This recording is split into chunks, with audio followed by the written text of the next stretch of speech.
सत श्री अकाल जी। पंजाबी खबरों के इस बुलेटिन में तुहाडा स्वागत है। मैं हरप्रीत सिंह गैला। एक नज़र मारते हैं हुण तक दीआं खास सुर्खियां ते।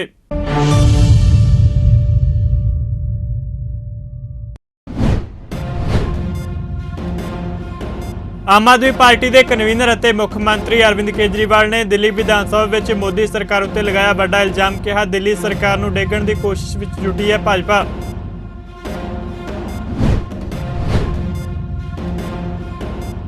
कांग्रेस के सीनियर आगू गुलाम नबी आजाद ने पार्टी की मुढ़ली मैंबरशिप समेत सारे अहुदों तो दिता अस्तीफा। कांग्रेस ने कहा आजाद का अस्तीफा देना दुखद।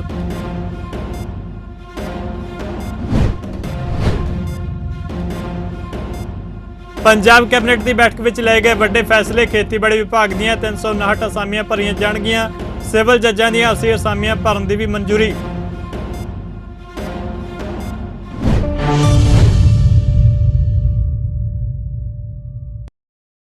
ते हुण खबरां विस्तार नाल। आम आदमी पार्टी के कन्वीनर और दिल्ली के मुख्यमंत्री अरविंद केजरीवाल ने विधानसभा में भाषण दौरान प्रधानमंत्री नरेंद्र मोदी उत्ते हमला बोलिया और दोष लगाया कि दिल्ली के मंत्रियों खिलाफ जांच एजेंसियों वालों हाल ही में की गई छापेमारी गुजरात में चोणों नाल जुड़ी है। उन्होंने दोष लगाया कि गुजरात में भाजपा का किला खतरे में है तो हुण ढह रहा है। केजरीवाल ने कहा कि CBI नूं उन्हां दे मुख्यमंत्री मनीष सिसोदिया के घर छापेमारी दौरान एक पैसा भी नहीं मिला। केजरीवाल ने सदन में कहा कि हुण दिल्ली सरकार नूं डेगण की कोशिश की जा रही है। केजरीवाल ने मणिपुर, गोवा, मध्य प्रदेश, बिहार, अरुणाचल प्रदेश, महाराष्ट्र में सरकारां सुट्टण का जिक्र करदिआं कहा कि शहर में एक सीरियल किलर फिर रहा है। ये न्यूयॉर्क टाइम्स में जो खबर छपी, ये न्यूयॉर्क टाइम्स का फ्रंट पेज है और आप देखोगे पूरा का पूरा लगभग 80% फ्रंट पेज 18 अगस्त को हमारे देश के एक स्कूल की फ़ोटो उसमें छपी है। 9th क्लास की फ़ोटो है। हमारे बच्चे कितने सुंदर लग रहे हैं इसमें।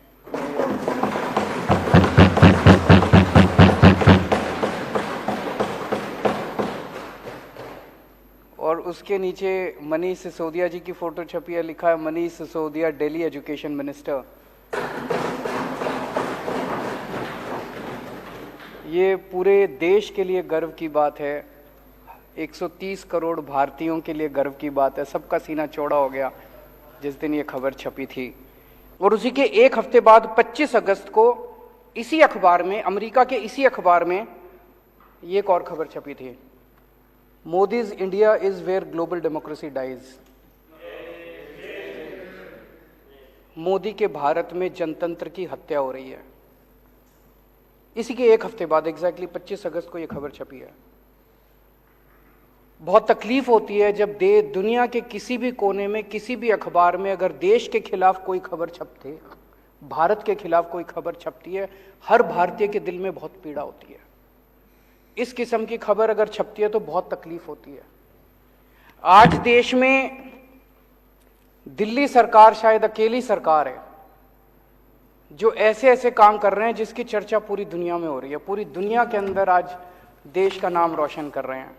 और इन लोगों ने मिलके एक षड्यंत्र रचा कि दिल्ली की सरकार गिराई जाए, दिल्ली की सरकार खत्म की जाए।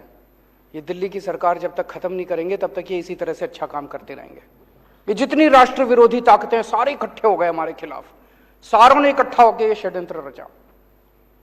षड्यंत्र रच के सबसे पहला काम इन्होंने किया, मनीष सिसोदिया के ऊपर एक झूठा आरोप लगाया। बोला मनीष सिसोदिया शराब में पैसे खा गया। मेरे पास अभी तक 12 MLA आ चुके हैं। एक एक MLA को आके कहते हैं भाई 20-20 करोड़ रुपए ले ले और टूट के आ जा, 2-4 को और लाएगा तो तेरे को 25 करोड़ देंगे, और नहीं तो जैसे मनीष सिसोदिया का हाल करा तेरे ऊपर भी रेड करेंगे, तेरे को गिरफ्तार करेंगे, CBI और ED छोड़ देंगे तेरे खिलाफ। भाई साहब सलाम करता हूं आप सबको।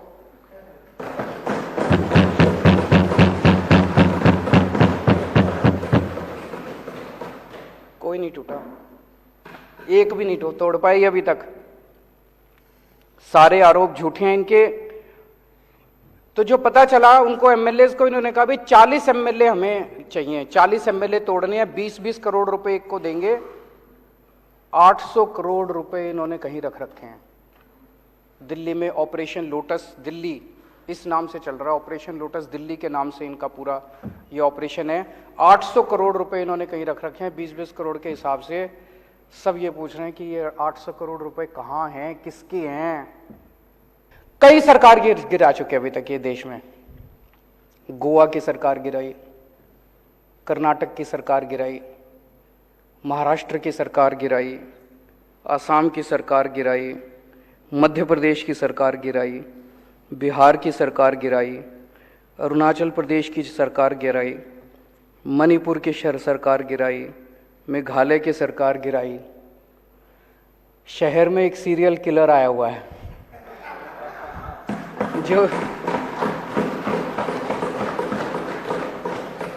एक के बाद मर्डर करता जा रहा है, एक के बाद एक मर्डर करता जा रहा है।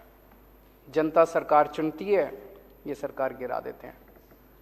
ਕਾਂਗਰਸ ਦੇ ਸੀਨੀਅਰ ਆਗੂ ਗੁਲਾਮ ਨਬੀ ਆਜ਼ਾਦ ਨੇ ਕਾਂਗਰਸ ਪਾਰਟੀ ਦੀ ਮੁੱਢਲੀ ਮੈਂਬਰਸ਼ਿਪ ਸਮੇਤ ਸਾਰੇ ਅਹੁਦਿਆਂ ਤੋਂ ਅਸਤੀਫਾ ਦੇ ਦਿੱਤਾ, ਜਿਸ ਤੋਂ ਬਾਅਦ ਕਾਂਗਰਸ ਦੇ ਆਗੂਆਂ ਨੇ ਕਿਹਾ ਕਿ ਬੇहद ਦੁਖਦ ਅਤੇ ਮੰਦਭਾਗਾ ਹੈ ਕਿ ਜਦੋਂ ਕਾਂਗਰਸ ਮਹਿੰਗਾਈ, ਬੇਰੁਜ਼ਗਾਰੀ ਅਤੇ ਧਰੁਵੀਕਰਨ ਖਿਲਾਫ ਲੜ ਰਹੀ ਹੈ ਉਦੋਂ ਅਸਤੀਫਾ ਦਿੱਤਾ ਗਿਆ।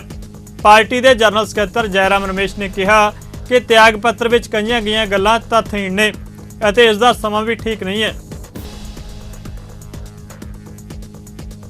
ਪੰਜਾਬ ਦੇ ਮੁੱਖ ਮੰਤਰੀ ਭਗਵੰਤ ਮਾਨ ਦੀ ਅਗਵਾਈ ਵਾਲੀ ਪੰਜਾਬ ਕੈਬਨਿਟ ਨੇ ਖੇਤੀਬਾੜੀ ਅਤੇ ਕਿਸਾਨ ਭਲਾਈ ਵਿਭਾਗ ਦੇ ਤਕਨੀਕੀ ਵਿੰਗ ਵਿੱਚ ਵੱਖ-ਵੱਖ ਕਾਡਰ ਦੀਆਂ 359 ਅਸਾਮੀਆਂ ਸਿੱਧੀ ਭਰਤੀ ਰਾਹੀਂ ਭਰਨ ਨੂੰ ਪ੍ਰਵਾਨਗੀ ਦਿੱਤੀ ਹੈ। ਇਸ ਸੰਬੰਧੀ ਫੈਸਲਾ ਪੰਜਾਬ ਸਿਵਲ ਸਕੱਤਰੇਤ ਵਿਖੇ ਮੁੱਖ ਮੰਤਰੀ ਦੀ ਅਗਵਾਈ ਹੇਠ ਹੋਈ ਮੰਤਰੀ ਸਮੂਹ ਦੀ ਮੀਟਿੰਗ ਵਿੱਚ ਲਿਆ ਗਿਆ। ਕੈਬਨਿਟ ਨੇ ਸਿਵਲ ਜੱਜ ਜੂਨੀਅਰ ਡਿਵੀਜ਼ਨ ਦੀਆਂ 80 ਅਸਾਮੀਆਂ ਨੂੰ Punjab civil service commission Patiala ਦੇ ਦਾਇਰੇ ਵਿੱਚੋਂ ਕੱਢ ਕੇ ਪੰਜਾਬ ਤੇ ਹਰਿਆਣਾ ਹਾਈ ਕੋਰਟ ਰਾਹੀਂ ਭਰਨ ਦਾ ਫੈਸਲਾ ਕੀਤਾ ਹੈ। ਇਸੇ ਦੌਰਾਨ ਸੂਬੇ ਭਰ ਦੇ 582 ਵੈਟਰਨਰੀ ਹਸਪਤਾਲਾਂ ਦੀ ਕਾਰਜਕੁਸ਼ਲਤਾ ਨੂੰ ਵਧਾਉਣ ਲਈ ਪਹਿਲਾਂ ਹੀ ਠੇਕੇ ਦੇ ਆਧਾਰ ਉੱਤੇ ਕੰਮ ਕਰਦੇ 497 ਵੈਟਰਨਰੀ ਫਾਰਮਾਸਿਸਟਾਂ ਅਤੇ 498 ਕਲਾਸ 4 ਸਫਾਈ ਸੇਵਕਾਂ ਦੀਆਂ ਸੇਵਾਵਾਂ ਨੂੰ 1 ਅਪ੍ਰੈਲ 2022 ਤੋਂ 31 ਮਾਰਚ 2023 ਤੱਕ 1 ਸਾਲ ਲਈ ਹੋਰ ਵਧਾਉਣ ਵਾਸਤੇ ਕਾਰਜਬਾਧ ਪ੍ਰਵਾਨਗੀ ਦਿੱਤੀ ਹੈ। ਪੇਂਡੂ ਵਿਕਾਸ ਤੇ ਪੰਚਾਇਤ ਵਿਭਾਗ ਦੀ ਕਾਰਜ ਪ੍ਰਣਾਲੀ ਨੂੰ ਸੁਚਾਰੂ ਕਰਨ ਲਈ ਪੰਜਾਬ ਕੈਬਨਿਟ ਨੇ ਸਾਹਿਬਜ਼ਾਦਾ ਅਜੀਤ ਸਿੰਘ ਨਗਰ ਵਿੱਚ ਵਿਭਾਗ ਦੇ ਤਕਨੀਕੀ ਵਿੰਗ ਦਾ ਨਵਾਂ ਸਬ ਡਿਵੀਜ਼ਨ ਦਫ਼ਤਰ ਸਥਾਪਿਤ ਕਰਨ ਦਾ ਵੀ ਫੈਸਲਾ ਕੀਤਾ ਹੈ। ਪੰਜਾਬ ਦੇ ਮੁੱਖ ਮੰਤਰੀ ਭਗਵੰਤ ਮਾਨ ਨੇ ਟਵੀਟ ਕਰਕੇ ਪੰਜਾਬੀਆਂ ਨਾਲ ਆਪਣੀ ਖੁਸ਼ੀ ਸਾਂਝੀ ਕੀਤੀ ਹੈ। ਉਹਨਾਂ ਟਵੀਟ ਵਿੱਚ ਕਿਹਾ ਕਿ ਉਹਨਾਂ ਦੀ ਸਰਕਾਰ ਅਤੇ ਟਾਟਾ ਸਟੀਲ ਕੰਪਨੀ ਵਿਚਕਾਰ ਪੰਜਾਬ ਵਿੱਚ ਇੱਕ ਪਲਾਂਟ ਲਗਾਉਣ ਦਾ ਕਰਾਰ ਹੋ ਚੁੱਕਿਆ ਹੈ। ਮੁੱਖ ਮੰਤਰੀ ਭਗਵੰਤ ਮਾਨ ਨੇ ਕਿਹਾ ਕਿ ਇਸ ਦੇ ਨਾਲ ਸੂਬੇ ਵਿੱਚ 2600 ਕਰੋੜ ਰੁਪਏ ਦਾ ਨਿਵੇਸ਼ ਹੋਵੇਗਾ। ਇਸ ਦੇ ਨਾਲ ਸਾਡੇ ਨੌਜਵਾਨਾਂ ਨੂੰ ਰੋਜ਼ਗਾਰ ਮਿਲੇਗਾ। ਮੁੱਖ ਮੰਤਰੀ ਭਗਵੰਤ ਮਾਨ ਨੇ ਕਿਹਾ ਕਿ ਸੱਚੀਆਂ ਨੇਤਾ ਨੂੰ ਮੁਰਾਦਾਂ ਨੇ। ਉਹਨੇ ਕਿਹਾ ਕਿ ਪੰਜਾਬ ਵਿੱਚ ਮੁੜ ਤੋਂ ਕੰਪਨੀਆਂ ਆਉਣੀਆਂ ਸ਼ੁਰੂ ਹੋ ਗਈਆਂ ਨੇ। ਕਿਸਾਨਾਂ ਦੇ ਹਿੱਤ ਵਿੱਚ ਵੱਡਾ ਫੈਸਲਾ ਲੈਂਦੇ ਹੋਏ ਪੰਜਾਬ ਦੇ ਮੁੱਖ ਮੰਤਰੀ ਭਗਵੰਤ ਮਾਨ ਨੇ ਸੂਬੇ ਦੇ ਡੇਅਰੀ ਕਿਸਾਨਾਂ ਨਾਲ ਵਿਸਥਾਰਪੂਰਵਕ ਗੱਲਬਾਤ ਦੌਰਾਨ ਉਹਨਾਂ ਦੀਆਂ ਸਾਰੀਆਂ ਜਾਇਜ਼ ਮੰਗਾਂ ਪ੍ਰਵਾਨ ਕਰ ਲਈਆਂ ਨੇ, ਜਿਸ ਤੋਂ ਬਾਅਦ ਦੁੱਧ ਉਤਪਾਦਕਾਂ ਨੇ ਧਰਨਾ ਖਤਮ ਕਰਨ ਦਾ ਭਰੋਸਾ ਦਿੱਤਾ ਹੈ। ਪੰਜਾਬ ਸਿਵਲ ਸਕੱਤਰੇਤ ਵਿਖੇ ਮੁੱਖ ਮੰਤਰੀ ਦਫ਼ਤਰ ਵਿੱਚ ਹੋਈ ਮੀਟਿੰਗ ਦੌਰਾਨ ਮੁੱਖ ਮੰਤਰੀ ਨੇ ਡੇਅਰੀ ਕਿਸਾਨਾਂ ਨੂੰ ਭਰੋਸਾ ਦਿਵਾਇਆ ਕਿ ਸੂਬਾ ਸਰਕਾਰ ਉਹਨਾਂ ਦੀ ਭਲਾਈ ਨੂੰ ਯਕੀਨੀ ਬਣਾਉਣ ਲਈ ਵਚਨਬੱਧ ਹੈ। ਭਗਵੰਤ ਮਾਨ ਨੇ ਡੇਅਰੀ ਕਿਸਾਨਾਂ ਨੂੰ ਭਰੋਸਾ ਦਿਵਾਇਆ ਕਿ ਸਰਕਾਰ ਵੱਲੋਂ 15 ਸਤੰਬਰ ਤੱਕ ਉਹਨਾਂ ਦੇ ਸਮੁੱਚੇ ਬਕਾਏ ਦਾ ਨਿਪਟਾਰਾ ਕਰ ਦਿੱਤਾ ਜਾਵੇਗਾ। ਇੱਕ ਹੋਰ ਮੁੱਦੇ ਉੱਤੇ ਚਰਚਾ ਕਰਦੇ ਹੋਏ ਮੁੱਖ ਮੰਤਰੀ ਨੇ ਡੇਅਰੀ ਕਿਸਾਨਾਂ ਨੂੰ ਪਸ਼ੂਆਂ ਦੇ ਚਮੜੀ ਰੋਗ ਦੀ ਰੋਕਥਾਮ ਲਈ ਸੂਬਾ ਸਰਕਾਰ ਵੱਲੋਂ ਚੁੱਕੇ ਜਾ ਰਹੇ ਕਦਮਾਂ ਬਾਰੇ ਜਾਣੂ ਕਰਵਾਇਆ। ਭਗਵੰਤ ਮਾਨ ਨੇ ਕਿਹਾ ਕਿ ਸੂਬੇ ਵਿੱਚ ਪਸ਼ੂ ਪਾਲਕਾਂ ਦੇ ਹਿੱਤਾਂ ਦੀ ਰਾਖੀ ਕਰਨਾ ਸੂਬਾ ਸਰਕਾਰ ਦਾ ਫਰਜ਼ ਹੈ। ਆਮ ਆਦਮੀ ਪਾਰਟੀ ਦੇ ਵਜ਼ਾਰਤ ਵੱਲੋਂ ਕੀਤੀ ਗਈ ਮੀਟਿੰਗ ਤੋਂ ਬਾਅਦ ਪੰਚਾਇਤ ਅਤੇ ਪਿੰਡੂ ਵਿਕਾਸ ਮੰਤਰੀ ਕੁਲਦੀਪ ਸਿੰਘ ਧਾਲੀਵਾਲ ਨੇ ਚੰਡੀਗੜ੍ਹ ਭਵਨ ਵਿੱਚ ਪ੍ਰੈਸ ਕਾਨਫਰੰਸ ਕੀਤੀ। ਇਸ ਮੌਕੇ ਉਹਨਾਂ ਕਿਹਾ ਕਿ ਬੀਤੇ ਦਿਨ ਬਰਗਾੜੀ ਬੇਅਦਬੀ ਕਾਂਡ ਮਾਮਲੇ ਵਿੱਚ SIT ਨੇ ਸ਼੍ਰੋਮਣੀ ਅਕਾਲੀ ਦਲ ਦੇ ਪ੍ਰਧਾਨ ਸੁਖਬੀਰ ਸਿੰਘ ਬਾਦਲ ਨੂੰ ਸੰਮਨ ਜਾਰੀ ਕੀਤਾ ਹੈ। ਇਸ ਮਾਮਲੇ ਉੱਤੇ ਲੋਕਾਂ ਵੱਲੋਂ ਪੰਜਾਬ ਸਰਕਾਰ ਨੂੰ ਸਵਾਲ ਕੀਤੇ ਜਾ ਰਹੇ ਸਨ ਕਿ ਉਹ ਚੁੱਪ ਕਿਉਂ ਨੇ। ਇਸ ਦਾ ਜਵਾਬ ਦਿੰਦਿਆਂ ਮੰਤਰੀ ਧਾਲੀਵਾਲ ਨੇ ਕਿਹਾ ਕਿ ਅਸੀਂ ਚੁੱਪ ਨਹੀਂ ਸੀ ਬਲਕਿ ਪੂਰੀ ਕਾਨੂੰਨੀ ਕਾਰਵਾਈ ਕਰ ਰਹੇ ਸੀ। ਉਹਨੇ ਕਿਹਾ ਕਿ ਬੇਅਦਬੀ ਹੋਣ ਸਮੇਂ ਸੁਖਬੀਰ ਸਿੰਘ ਬਾਦਲ ਗ੍ਰਹਿ ਮੰਤਰੀ ਸਨ। ਉਹ ਸਾਰੇ ਪੰਜਾਬੀਆਂ ਅਤੇ ਸਿੱਖਾਂ ਨੂੰ ਜਵਾਬ ਦੇਣ ਕਿ ਕੋਟਕਪੂਰਾ ਅਤੇ ਬਹਿਬਲ ਕਲਾਂ ਵਿੱਚ ਸ਼ਾਂਤਮਈ ਰੋਸ ਪ੍ਰਦਰਸ਼ਨ ਕਰ ਰਹੇ ਸਿੱਖਾਂ ਉੱਤੇ ਗੋਲੀ ਚਲਾਉਣ ਦੇ ਹੁਕਮ ਕਿਸ ਨੇ ਦਿੱਤੇ ਸਨ, ਕਿਸ ਅਫਸਰ ਨੂੰ ਇਹ ਹੁਕਮ ਦਿੱਤੇ ਗਏ ਅਤੇ ਇਹ ਗੋਲੀ ਕਿਸ ਤਰ੍ਹਾਂ ਚੱਲੀ ਹੈ। ਮੰਤਰੀ ਧਾਲੀਵਾਲ ਨੇ ਕਿਹਾ ਕਿ ਜਿਸ ਉਮੀਦ ਨਾਲ ਪੰਜਾਬ ਦੇ ਲੋਕਾਂ ਨੇ ਆਮ ਆਦਮੀ ਪਾਰਟੀ ਨੂੰ ਬਹੁਮਤ ਨਾਲ ਜਿਤਾ ਦਿੱਤਾ ਹੈ, ਇਸ ਲਈ ਸਰਕਾਰ ਹਰ ਵਾਅਦਾ ਪੂਰਾ ਕਰੇਗੀ ਅਤੇ ਇਨਸਾਫ ਦਿਵਾਏਗੀ। ਜਦੋਂ ਸਾਡੇ ਗੁਰੂ ਤੇ ਹਮਲਾ ਹੁੰਦਾ ਹੈ ਜਦੋਂ ਸਾਡੇ ਗੁਰੂ ਦੇ ਅੰਗਾਂ ਦੀ ਬੇਅਦਬੀ ਹੁੰਦੀ ਹੈ ਸੋ ਕੱਲ ਵਾਲੇ ਸੰਬੰਧ ਜਿਹੜੇ ਉਹਦੀ ਸ਼ੁਰੂਆਤ ਹੈ ਕਿਉਂਕਿ ਉਸ ਸਮੇਂ ਸਰਦਾਰ ਸੁਖਬੀਰ ਸਿੰਘ ਹੋਣੀ ਗ੍ਰਹਿ ਮੰਤਰੀ ਸੀਗੇ।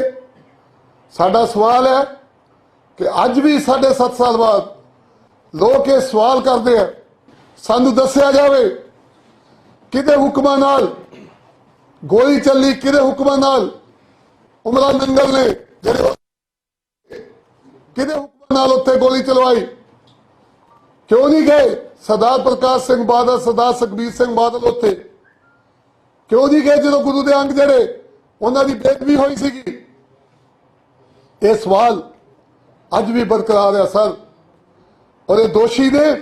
ਅੰਮ੍ਰਿਤਸਰ ਤੋਂ ਸੰਸਦ ਮੈਂਬਰ ਗੁਰਜੀਤ ਸਿੰਘ ਔਜਲਾ ਨੇ ਪਟਿਆਲਾ ਦੀ ਕੇਂਦਰੀ ਜੇਲ੍ਹ ਵਿੱਚ ਸਜ਼ਾ ਕੱਟ ਰਹੇ ਪੰਜਾਬ ਕਾਂਗਰਸ ਦੇ ਸਾਬਕਾ ਪ੍ਰਧਾਨ ਨਵਜੋਤ ਸਿੰਘ ਸਿੱਧੂ ਨਾਲ ਜੇਲ੍ਹ ਵਿੱਚ ਮੁਲਾਕਾਤ ਕੀਤੀ, ਜਿਸ ਦੌਰਾਨ ਉਹਨਾਂ ਕਿਹਾ ਕਿ ਨਵਜੋਤ ਸਿੱਧੂ ਨਾਲ ਕਈ ਮਸਲਿਆਂ ਉੱਤੇ ਚਰਚਾ ਹੋਈ ਹੈ ਅਤੇ ਉਹਨਾਂ ਦੀ ਸਿਹਤ ਕਾਫੀ ਚੰਗੀ ਹੈ। ਨਾਲ ਹੀ ਉਹਨਾਂ ਕਾਂਗਰਸ ਨੂੰ ਅਲਵਿਦਾ ਆਖਣ ਵਾਲੇ ਗੁਲਾਮ ਨਬੀ ਆਜ਼ਾਦ ਬਾਰੇ ਟਿੱਪਣੀ ਕੀਤੀ। ਉਹਨਾਂ ਕਿਹਾ ਕਿ ਬੀਜੇਪੀ ਨਾਲ ਜਾਣਾ ਸਹੀ ਨਹੀਂ ਕਿਉਂਕਿ ਸਰਕਾਰ ਸਹੀ ਤਰੀਕੇ ਨਾਲ ਕੰਮ ਨਹੀਂ ਕਰ ਰਹੀ।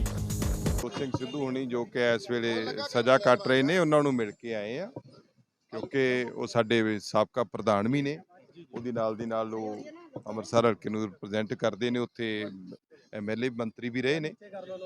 ਔਰ ਚਲੋ ਕੁਦਰਤ ਵਾਰੀ ਜੋ ਵੀ ਉਹਨਾਂ ਨੂੰ ਜੋ ਕਾਨੂੰਨ ਦਾ ਹੀ ਬਣਦਾ ਸੀ, ਕੁਦਰਤ ਨੇ ਜੋ ਵੀ ਹੈ ਉਹ ਹੋ ਗਿਆ ਤੇ ਹੁਣ ਅਸੀਂ ਉਹਨਾਂ ਨਾਲ ਮਿਲ ਕੇ ਬੜਾ ਵਧੀਆ ਲੰਬਾ ਸਮਾਂ ਉਹਨਾਂ ਨਾਲ ਗੱਲਾਂ ਬਾਤਾਂ ਕੀਤੀਆਂ ਨੇ ਔਰ ਚੜ੍ਹਦੀ ਕਲਾ 'ਚ ਨੇ। ਬਿਲਕੁਲ ਠੀਕ ਹੈ, ਉਹਨਾਂ ਨੇ ਵੇਟ ਵੀ ਅੱਗੇ ਨੂੰ ਘਟਾਇਆ ਹੈ ਔਰ ਮਿਹਨਤ ਕਰਦੇ ਨੇ ਔਰ ਉਸੇ ਤਰ੍ਹਾਂ ਹੀ ਚੜ੍ਹਦੀ ਕਲਾ ਜਿੱਦਾਂ ਪਹਿਲੋਂ ਸੀ ਉਦਾਂ ਹੀ ਹੁਣ ਨੇ। ਉਹ ਹਰ ਕਿਸੇ ਦੀ ਆਪਣਾ ਰਾਜਨੀਤੀ ਕਰਨ ਦਾ ਤਰੀਕਾਕਾਰ ਆ, ਉਹਨਾਂ ਨੂੰ ਕੋਈ ਲੱਗਦਾ ਹੋਊਗਾ ਕਿ ਕੁਝ ਹੋਰ ਚੰਗਾ ਹੈ ਤਾਂ ਉੱਧਰ ਜਾ ਰਹੇ ਹੋਣਗੇ, ਪਰ ਇਸ ਵੇਲੇ ਦੇਸ਼ ਦੀ ਜੋ ਹਾਲਾਤ ਨੇ, ਜਿਸ ਤਰੀਕੇ ਨਾਲ ਮਹਿੰਗਾਈ ਵਧੀ ਆ, ਜਿਸ ਤਰੀਕੇ ਨਾਲ ਪਬਲਿਕ ਸੈਕਟਰ ਯੂਨਿਟ ਵੇਚੇ ਗਏ ਨੇ, ਉਸ ਤਰੀਕੇ ਨਾਲ ਦੇਸ਼ ਅਰਾਜਕਤਾ ਵੱਲ ਵੱਧ ਰਿਹਾ। ਸਾਨੂੰ ਜਿਹੜੇ ਚੰਗੇ ਸੈਕੂਲਰ ਪਾਰਟੀ ਹੈ ਕਾਂਗਰਸ, ਸਾਡੇ ਜਿਹੜੇ ਉਹਦੇ ਵੀ ਵੱਡੇ ਨੁਮਾਇੰਦੇ ਲੋਕ ਨੇ, ਉਹਨਾਂ ਨੂੰ ਅੱਗੇ ਲੱਗ ਕੇ ਇਸ ਵੇਲੇ ਲੜਾਈ ਲੜਨ ਦੀ ਜ਼ਰੂਰਤ ਹੈ ਦੇਸ਼ ਦੀ।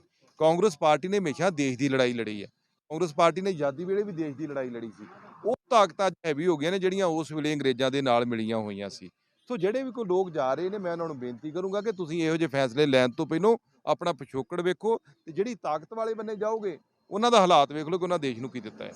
ਹਰਿਆਣਾ ਦੇ ਅੰਬਾਲਾ ਦੇ ਬਲਾਨਾ ਪਿੰਡ ਵਿੱਚ ਇੱਕ ਹੀ ਪਰਿਵਾਰ ਦੇ 6 ਜੀਆਂ ਦੀਆਂ ਲਾਸ਼ਾਂ ਮਿਲਣ ਨਾਲ ਸਨਸਨੀ ਫੈਲ ਗਈ। ਪੁਲਿਸ ਨੇ ਜਾਣਕਾਰੀ ਦਿੱਤੀ ਹੈ। ਮ੍ਰਿਤਕਾਂ ਦੀ ਪਛਾਣ ਸੰਗਤ ਰਾਮ, ਉਸ ਦੀ ਪਤਨੀ ਮਹਿੰਦਰ ਕੌਰ, ਪੁੱਤਰ ਸੁਖਵਿੰਦਰ ਸਿੰਘ, ਉਹਨਾਂ ਦੀ ਪਤਨੀ ਰੀਨਾ ਅਤੇ ਉਹਨਾਂ ਦੀਆਂ ਨਾਬਾਲਗ ਧੀਆਂ ਆਸ਼ੂ ਅਤੇ ਜੱਸੀ ਵਜੋਂ ਹੋਈ ਹੈ। ਮੁੱਢਲੀ ਜਾਂਚ ਅਨੁਸਾਰ ਸੁਖਵਿੰਦਰ ਨੇ ਫਾਹਾ ਲਗਾ ਕੇ ਖੁਦਕੁਸ਼ੀ ਕਰਨ ਤੋਂ ਪਹਿਲਾਂ ਆਪਣੇ ਪਰਿਵਾਰਕ ਜੀਆਂ ਨੂੰ ਜ਼ਹਿਰ ਦਿੱਤਾ ਸੀ। ਲਾਸ਼ਾਂ ਪੋਸਟਮਾਰਟਮ ਲਈ ਅੰਬਾਲਾ ਦੇ ਸਿਵਲ ਹਸਪਤਾਲ ਵਿੱਚ ਭੇਜ ਦਿੱਤੀਆਂ ਗਈਆਂ ਨੇ। ਪੁਲਿਸ ਨੂੰ ਮੌਕੇ ਤੇ ਇੱਕ ਸੁਸਾਈਡ ਨੋਟ ਵੀ ਬਰਾਮਦ ਹੋਇਆ ਹੈ। ਮਾਨਸਾ ਦੇ ਐਸਐਸਪੀ ਗੌਰਵ ਤੂਰਾ ਨੇ ਸਿੱਟ ਦੇ ਮੈਂਬਰ ਡਾਕਟਰ ਬਾਲਕ੍ਰਿਸ਼ਨ ਸਿੰਗਲਾ, ਕਪਤਾਨ ਪੁਲਿਸ ਇਨਵੈਸਟੀਗੇਸ਼ਨ ਮਾਨਸਾ ਦੀ ਹਾਜ਼ਰੀ ਵਿੱਚ ਪ੍ਰੈਸ ਕਾਨਫਰੰਸ ਕੀਤੀ, ਜਿਸ ਦੌਰਾਨ ਉਹਨਾਂ ਕਿਹਾ ਕਿ ਸਿੱਧੂ ਮੂਸੇਵਾਲਾ ਦੇ ਕਤਲ ਦੇ ਮਾਮਲੇ ਵਿੱਚ ਜਾਂਚ ਟੀਮ ਵੱਲੋਂ ਤਫਤੀਸ਼ ਮੁਕੰਮਲ ਕਰਕੇ ਗ੍ਰਿਫਤਾਰ ਕੀਤੇ ਗਏ 20 ਦੋਸ਼ੀਆਂ ਅਤੇ 4 ਵਿਦੇਸ਼ ਵਾਲਾਂ ਸਮੇਤ ਕੁੱਲ 24 ਦੋਸ਼ੀਆਂ ਵਿਰੁੱਧ ਮਾਣਯੋਗ ਅਦਾਲਤ ਵਿੱਚ ਚਲਾਨ ਪੇਸ਼ ਕੀਤਾ ਗਿਆ। ਉਹਨਾਂ ਕਿਹਾ ਕਿ ਬਾਕੀ ਰਹਿੰਦੇ ਦੋਸ਼ੀਆਂ ਨੂੰ ਗ੍ਰਿਫਤਾਰ ਕਰਕੇ ਸਪਲੀਮੈਂਟਰੀ ਚਲਾਨ ਅਦਾਲਤ ਵਿੱਚ ਪੇਸ਼ ਕੀਤਾ ਜਾਵੇਗਾ। ਉਹਨਾਂ ਕਿਹਾ ਕਿ ਤਫਤੀਸ਼ ਦੌਰਾਨ ਮੁਕੱਦਮੇ ਵਿੱਚ ਹੁਣ ਤੱਕ ਕੁੱਲ 36 ਦੋਸ਼ੀਆਂ ਨੂੰ ਨਾਮਜ਼ਦ ਕੀਤਾ ਗਿਆ, ਜਿਨ੍ਹਾਂ ਵਿੱਚੋਂ ਹੁਣ ਤੱਕ 20 ਦੋਸ਼ੀਆਂ ਨੂੰ ਗ੍ਰਿਫਤਾਰ ਕੀਤਾ ਗਿਆ। 2 ਦੋਸ਼ੀ ਮਨਪ੍ਰੀਤ ਸਿੰਘ ਉਰਫ ਮੰਨੂ ਕੁੱਸਾ ਅਤੇ ਜਗਰੀਪ ਸਿੰਘ ਰੂਪਾ ਪੁਲਿਸ ਮੁਕਾਬਲੇ ਦੌਰਾਨ ਹਲਾਕ ਹੋ ਚੁੱਕੇ ਨੇ। ਦੱਸ ਦੇ ਕਿ 29 ਮਈ 2022 ਨੂੰ ਹਥਿਆਰਾਂ ਨਾਲ ਲੈਸ ਗੈਂਗਸਟਰ ਦੇ ਗਰੁੱਪ ਨੇ ਆਪਣੇ ਸਾਥੀਆਂ ਨਾਲ ਮਿਲ ਕੇ ਪੰਜਾਬੀ ਗਾਇਕ ਸ਼ੁਭਦੀਪ ਸਿੰਘ ਉਰਫ ਸਿੱਧੂ ਮੂਸੇਵਾਲਾ ਦਾ ਕਤਲ ਕਰਕੇ ਉਸ ਦੇ ਸਾਥੀਆਂ ਨੂੰ ਜ਼ਖਮੀ ਕਰ ਦਿੱਤਾ ਸੀ।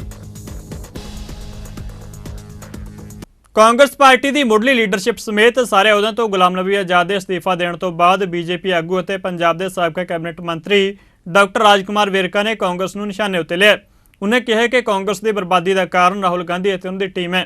ਕਾਂਗਰਸ ਪਾਰਟੀ ਦੇ ਬਰਬਾਦੀ ਦਾ ਅਗਰ ਕੋਈ ਦੋਸ਼ੀ ਹੈ ਤੇ ਰਾਹੁਲ ਗਾਂਧੀ ਹੈ ਤੇ ਉਹਦੀ ਟੀਮ ਹੈ। ਰਾਹੁਲ ਗਾਂਧੀ ਜੀ ਇੰਡੀਅਨ ਨੈਸ਼ਨਲ ਕਾਂਗਰਸ ਨੂੰ ਖਤਮ ਕਰਨਾ ਚਾਹੁੰਦੇ ਹੈ। ਉਹ ਰਾਹੁਲ ਗਾਂਧੀ ਕਾਂਗਰਸ ਬਣਾਉਣਾ ਚਾਹੁੰਦੇ ਹੈ। ਕਾਂਗਰਸ ਪਾਰਟੀ ਦਾ ਜਿਹੜਾ ਐਸੈਟ ਸੀ, ਕਾਂਗਰਸ ਪਾਰਟੀ ਦੀ ਲਾਇਬ੍ਰੇਰੀ ਚੋਂ ਕਿਤਾਬਾਂ ਕੂੜੇ 'ਚ ਸੁੱਟੀਆਂ ਜਾ ਰਹੀਆਂ। ਲਾਇਬ੍ਰੇਰੀ ਦੀਆਂ ਕਿਤਾਬਾਂ ਕੈਪਟਨ ਅਮਰਿੰਦਰ ਸਿੰਘ, ਗੁਲਾਮ ਨਬੀ ਆਜ਼ਾਦ, ਜਿੰਨੇ ਵੀ ਵੱਡੇ ਚਿਹਰੇ ਸੀ ਉਹ ਕਾਂਗਰਸ ਪਾਰਟੀ ਨੂੰ ਛੱਡ ਕੇ ਜਾ ਰਹੇ ਹੈ। ਕਾਂਗਰਸ ਪਾਰਟੀ ਦਾ ਇਤਿਹਾਸ ਖਤਮ ਹੁੰਦਾ ਜਾ ਰਿਹਾ ਹੈ। ਅੱਜ ਵੀ ਜ਼ਰੂਰਤ ਇਸ ਗੱਲ ਦੀ ਹੈ ਕਿ ਰਾਹੁਲ ਗਾਂਧੀ ਨੂੰ ਰਾਜਨੀਤੀ ਤੋਂ ਸੰਨਿਆਸ ਲੈ ਲੈਣਾ ਚਾਹੀਦਾ ਹੈ। ਰਾਹੁਲ ਗਾਂਧੀ ਅਨਫਿਟ ਹੈ, ਨਾਕਾਬਲ ਹੈ ਔਰ ਉਹਨਾਂ ਨੇ ਜਿਹੜੇ ਆਦਮੀ ਅੱਗੇ ਲਗਾਏ ਹੋਏ ਹੈ ਉਹ ਬਿਲਕੁਲ ਨਖਿੱਧ, ਨਲਾਇਕ ਤੇ ਉਹ ਨਾ ਬਰਦਾਸ਼ਤ ਕਰਨ ਵਾਲੇ ਲੋਕ ਆ। ਉਹ ਤਨਖਾਹੀਏ ਨੇ, ਪੇਡ ਨੇ। ਕੋਈ ਵੀ ਕਾਂਗਰਸ ਦਾ ਲੀਡਰ ਉਹਦੇ ਕੋਲ ਜਾ ਨਹੀਂ ਸਕਦਾ ਔਰ ਕਾਂਗਰਸ ਦੇ ਲੋਕਾਂ ਨੂੰ ਉਹ ਪਸੰਦ ਨਹੀਂ ਕਰਦੇ। ਇਸ ਲਈ ਕਾਂਗਰਸ ਬਰਬਾਦ ਹੋ ਰਹੀ ਹੈ। ਦਿੱਲੀ ਸਿੱਖ ਗੁਰਦੁਆਰਾ ਪ੍ਰਬੰਧਕ ਕਮੇਟੀ ਦੀ ਧਰਮ ਪ੍ਰਚਾਰ ਕਮੇਟੀ ਪੰਜਾਬ ਨੇ ਮਾਝੇ ਵਿੱਚ ਆਪਣੀਆਂ ਧਾਰਮਿਕ ਸਰਗਰਮੀਆਂ ਆਰੰਭ ਕਰਨ ਤੋਂ ਬਾਅਦ ਮਾਲਵਾ ਵਿੱਚ ਵੀ ਵੱਡੇ ਪੱਧਰ ਉੱਤੇ ਆਪਣੀਆਂ ਧਾਰਮਿਕ ਸਰਗਰਮੀਆਂ ਪੂਰੇ ਜੋਸ਼ੋ ਖਰੋਸ਼ ਨਾਲ ਸ਼ੁਰੂ ਕਰ ਦਿੱਤੀਆਂ ਨੇ। ਅੱਜ ਭਾਵੇਂ ਧਰਮ ਪ੍ਰਚਾਰ ਕਮੇਟੀ ਪੰਜਾਬ ਨੇ 1-2 ਜ਼ਿਲ੍ਹਿਆਂ ਦੀ ਗੁਰਮਤਿ ਅਕੈਡਮੀ ਬਾਰਨ ਵਿਖੇ ਪੰਥਕ ਦਰਦੀਆਂ ਅਤੇ ਧਾਰਮਿਕ ਸ਼ਖਸੀਅਤਾਂ ਦੀ ਵਿਸ਼ੇਸ਼ ਮੀਟਿੰਗ ਬੁਲਾਈ ਸੀ, ਪਰ ਇਹ ਮੀਟਿੰਗ ਬਹੁਤ ਵੱਡੇ ਧਾਰਮਿਕ ਕਾਨਫਰੰਸ ਵਿੱਚ ਬਦਲ ਗਈ। ਇਸ ਮੌਕੇ ਦਿੱਲੀ ਸਿੱਖ ਗੁਰਦੁਆਰਾ ਪ੍ਰਬੰਧਕ ਕਮੇਟੀ ਦੇ ਪ੍ਰਧਾਨ ਹਰਮੀਤ ਸਿੰਘ ਕਾਲਕਾ ਨੇ ਧਰਮ ਪ੍ਰਚਾਰ ਕਮੇਟੀ ਪੰਜਾਬ ਵੱਲੋਂ ਆਰੰਭੀਆਂ ਧਾਰਮਿਕ ਸਰਗਰਮੀਆਂ ਉੱਤੇ ਖੁਸ਼ੀ ਅਤੇ ਸੰਤੁਸ਼ਟੀ ਜ਼ਾਹਰ ਕੀਤੀ। ਉਨ੍ਹਾਂ ਕਿਹਾ ਕਿ ਸਿੱਖ ਧਰਮ ਉੱਤੇ ਜਦੋਂ ਵੀ ਖਤਰਾ ਮੰਡਰਾਇਆ ਉਦੋਂ ਹੀ ਪੰਜਾਬ ਦੇ ਜੁਝਾਰੂ ਸਿੱਖ ਯੋਧਿਆਂ ਨੇ ਕਮਾਨ ਸੰਭਾਲੀ ਹੈ। ਇਸ ਮੌਕੇ ਉੱਤੇ ਹਰਿਆਣਾ ਸਿੱਖ ਗੁਰਦੁਆਰਾ ਪ੍ਰਬੰਧਕ ਕਮੇਟੀ ਦੇ ਪ੍ਰਧਾਨ ਜਥੇਦਾਰ ਬਲਜੀਤ ਸਿੰਘ ਦਾਦੂਵਾਲ ਨੇ ਕਿਹਾ ਕਿ ਧਰਮ ਪ੍ਰਚਾਰ ਲਈ ਦਿੱਲੀ ਕਮੇਟੀ ਵੱਲੋਂ ਕੀਤੇ ਜਾ ਰਹੇ ਕਾਰਜ ਸ਼ਲਾਘਾਯੋਗ ਨੇ। ਜਿਸ ਤਰ੍ਹਾਂ ਕਿ ਸਾਰਿਆਂ ਨੂੰ ਪਤਾ ਹੈ ਕਿ 3 ਅਗਸਤ ਨੂੰ ਦਿੱਲੀ ਸਿੱਖ ਗੁਰਦੁਆਰਾ ਪ੍ਰਬੰਧਕ ਕਮੇਟੀ ਨੇ ਪੰਜਾਬ ਦੇ ਵਿੱਚ ਧਰਮ ਜਾਗਰੂਕਤਾ ਲਹਿਰ ਦਾ ਆਰੰਭਤਾ ਕੀਤੀ ਔਰ ਸ਼੍ਰੀ ਹਰਿਮੰਦਰ ਸਾਹਿਬ ਅੰਮ੍ਰਿਤਸਰ ਸਾਹਿਬ ਵਿਖੇ ਇਹਦਾ ਮੇਨ ਹੈੱਡਕੁਆਟਰ ਬਣਾਇਆ ਗਿਆ ਔਰ ਉੱਥੇ ਇੱਕ ਅਹਿਮ ਜ਼ਿੰਮੇਵਾਰੀ ਸਰਦਾਰ ਮਨਜੀਤ ਸਿੰਘ ਭੋਮਾ ਨੂੰ ਦਿੱਤੀ ਗਈ ਤਾਂ ਕਿ ਪੰਜਾਬ ਦੇ ਵਿੱਚ ਵੱਧ ਰਹੇ ਜਿਹੜਾ ਈਸਾਈਕਰਨ ਹੋ ਰਿਹਾ, ਸਿੱਖੀ ਦਾ ਧਰਮ ਪਰਿਵਰਤਨ ਕੀਤਾ ਜਾ ਰਿਹਾ ਔਰ ਜਿਹੜਾ ਜਬਰਨ ਕੀਤਾ ਜਾ ਰਿਹਾ, ਇਹਦੇ ਉੱਤੇ ਠੱਲ ਪਾਉਣ ਵਾਸਤੇ, ਇਸ ਦੇ ਉੱਤੇ ਸਮੀਖਿਆ ਕਰਨ ਵਾਸਤੇ ਕਿ ਇਹਦੇ ਕਾਰਨ ਕੀ ਨੇ, ਇਹਨਾਂ ਦੀ ਅਹਿਮ ਜ਼ਿੰਮੇਵਾਰੀ ਬਣਾਈ ਸੀ। ਔਰ ਅੱਜ ਤਕਰੀਬਨ 20-22 ਦਿਨਾਂ ਦੇ ਵਿੱਚ ਜਿਸ ਤਰੀਕੇ ਦੇ ਨਾਲ ਇਹਨਾਂ ਨੇ ਵੱਖ-ਵੱਖ ਇਲਾਕਿਆਂ ਦੇ ਵਿੱਚ ਮੀਟਿੰਗਾਂ ਕੀਤੀਆਂ, ਅੱਜ ਪਟਿਆਲੇ ਦੇ ਜਿਹੜਾ ਬਾਰਨ ਸ਼ਹਿਰ ਹੈ, ਬਾਰਨ ਦੇ ਵਿੱਚ ਬਾਬਾ ਮਨਮੋਹਨ ਸਿੰਘ ਜੀ ਬਾਰਨ ਸਾਹਿਬਾਂ ਨੂੰ ਇਹਨਾਂ ਦੀ ਸਹਿਯੋਗ ਦੇ ਨਾਲ ਅੱਜ ਇੱਥੇ ਇੱਕ ਵਿਸ਼ੇਸ਼ ਇਕੱਤਰਤਾ ਹੋਈ ਜਿੱਥੇ ਪੰਥ ਦੇ ਵਿਦਵਾਨ, ਪੰਥ ਦੇ ਬੁੱਧੀਜੀਵੀ, ਆਲ ਇੰਡੀਆ ਸਿੱਖ ਸਟੂਡੈਂਟ ਫੈਡਰੇਸ਼ਨ ਦੇ ਸਾਰੇ ਪੁਰਾਣੇ ਵਰਕਰ ਸਾਹਿਬਾਨ, ਜਿਨ੍ਹਾਂ ਲੋਕਾਂ ਦੇ ਵਿੱਚ ਪੰਥ ਦਾ ਦਰਦ ਹੈ ਔਰ ਲੋਕ ਇਹ ਸਮਝਦੇ ਨੇ ਕਿ ਇਸ ਲਹਿਰ ਨੂੰ ਅੱਗੇ ਵਧਾਉਣਾ ਚਾਹੀਦਾ ਤਾਂ ਕਿ ਅਸੀਂ ਆਪਣੀ ਜਨਰੇਸ਼ਨ ਨੂੰ, ਆਪਣੀ ਪਨੀਰੀ ਨੂੰ ਵਾਪਸ ਲੈ ਕੇ ਆ ਸਕੀਏ, ਜਿਹੜੇ ਈਸਾਈਕਰਨ ਹੋ ਰਿਹਾ ਉਹਨੂੰ ਰੋਕਿਆ ਜਾ ਸਕੇ ਔਰ ਜਿਹੜਾ ਕਾਂਡ ਸਿੱਖੀ ਦਾ ਪਿਛਲੇ ਸਮੇਂ ਦੇ ਵਿੱਚ ਹੋਇਆ ਉਹਦੇ ਉੱਤੇ ਇੱਕ ਰੋਕ ਲਗਾਈ ਜਾ ਸਕੇ। ਮੈਂ ਸਮਝਦਾ ਕਿ ਜਿਹੜੀਆਂ ਜ਼ਿੰਮੇਵਾਰੀਆਂ ਸ਼੍ਰੋਮਣੀ ਗੁਰਦੁਆਰਾ ਪ੍ਰਬੰਧਕ ਕਮੇਟੀ ਨੂੰ ਪੰਜਾਬ ਦੇ ਵਿੱਚ ਕਰਨੀਆਂ ਚਾਹੀਦੀਆਂ ਸੀ, ਅੱਜ ਸਾਰੇ ਪੰਥ ਦਰਦੀ ਇਸ ਕਰਕੇ ਇਕੱਠੇ ਹੋਏ ਕਿਉਂਕਿ ਉਹਨਾਂ ਨੇ ਦੇਖਿਆ ਕਿ ਜਿਸ ਤਰੀਕੇ ਦੇ ਨਾਲ ਉਹਨਾਂ ਦੇ ਰਾਜ ਭਾਗ ਦੇ ਵਿੱਚ ਗੁਰੂ ਗ੍ਰੰਥ ਸਾਹਿਬ ਮਹਿਫੂਜ਼ ਨਹੀਂ ਨੇ ਤੇ ਜਿੱਥੇ ਗੁਰੂ ਗ੍ਰੰਥ ਮਹਿਫੂਜ਼ ਨਾ ਹੋਏ ਉੱਥੇ ਗੁਰੂ ਪੰਥ ਕਿੱਥੋਂ ਹੋ ਸਕਦਾ। ਸੋ ਅੱਜ ਉਹ ਸਾਰੇ ਇੱਥੇ ਇਕੱਠੇ ਹੋਏ, ਮੈਂ ਉਹਨਾਂ ਦਾ ਧੰਨਵਾਦ ਕਰਦਾ। ਉਹਨਾਂ ਨੇ ਆਪਣੇ ਦਿਲਾਂ ਦੇ ਵਲਵਲੇ ਵੀ ਕੱਢੇ ਔਰ ਸਾਨੂੰ ਅੱਗੇ ਦਾ ਮਾਰਗਦਰਸ਼ਨ ਵੀ ਦਿੱਤਾ ਕਿ ਕਿਸ ਤਰੀਕੇ ਦੇ ਨਾਲ ਅਸੀਂ ਪਿੰਡਾਂ ਦੇ ਵਿੱਚ ਜਾ ਕੇ ਇਸ ਪ੍ਰਚਾਰ ਨੂੰ ਅੱਗੇ ਪ੍ਰਚੰਡ ਕਰ ਸਕੀਏ, ਅਸੀਂ ਇਸ ਪ੍ਰਚਾਰ ਦੇ ਰਾਹੀਂ ਲੋਕਾਂ ਨੂੰ ਦੱਸ ਸਕੀਏ ਕਿ ਸਾਡਾ ਵਡਮੁੱਲਾ ਵਿਰਸਾ ਕੀ ਹੈ, ਸਾਡੀ ਵਿਰਾਸਤ ਕੀ ਹੈ, ਸਾਡੇ ਗੁਰੂਆਂ ਦੀ ਕੁਰਬਾਨੀਆਂ ਕੀ ਨੇ, ਸਾਹਿਬਜ਼ਾਦਿਆਂ ਦੀ ਕੁਰਬਾਨੀਆਂ ਕੀ ਨੇ। 26 ਤਰੀਕ ਨੂੰ ਗੁਰਮਤਿ ਅਕੈਡਮੀ ਬਾਰਨ ਦੇ ਵਿੱਚ ਵੱਡੀ ਇਕੱਤਰਤਾ ਕੀਤੀ ਗਈ ਹੈ। ਸੰਤ ਬਾਬਾ ਮਨਮੋਹਨ ਸਿੰਘ ਜੀ ਬਾਰਨ ਵਾਲਿਆਂ ਵੱਲੋਂ ਪ੍ਰਬੰਧ ਕੀਤਾ ਗਿਆ ਜਿਸ ਵਿੱਚ ਸੰਤ ਮਹਾਂਪੁਰਸ਼ ਪ੍ਰਚਾਰਕ ਪੰਥਕ ਆਗੂ ਉੱਥੇ ਆਏ ਹੈ। ਦਿੱਲੀ ਸਿੱਖ ਗੁਰਦੁਆਰਾ ਪ੍ਰਬੰਧਕ ਕਮੇਟੀ ਦੇ ਪ੍ਰਧਾਨ ਸਰਦਾਰ ਹਰਮੀਤ ਸਿੰਘ ਕਾਲਕਾ, ਉਹਨਾਂ ਦੇ ਨਾਲ ਮੈਂਬਰ ਉਹਨਾਂ ਦੇ ਸਰਦਾਰ ਵਿਕਰਮ ਸਿੰਘ ਰੋਹਣੀ, ਭੁਪਿੰਦਰ ਸਿੰਘ ਭੁੱਲਰ, ਇਹ ਸਾਰੀ ਉਹਨਾਂ ਦੀ ਟੀਮ ਇੱਥੇ ਪਹੁੰਚੀ ਹੈ।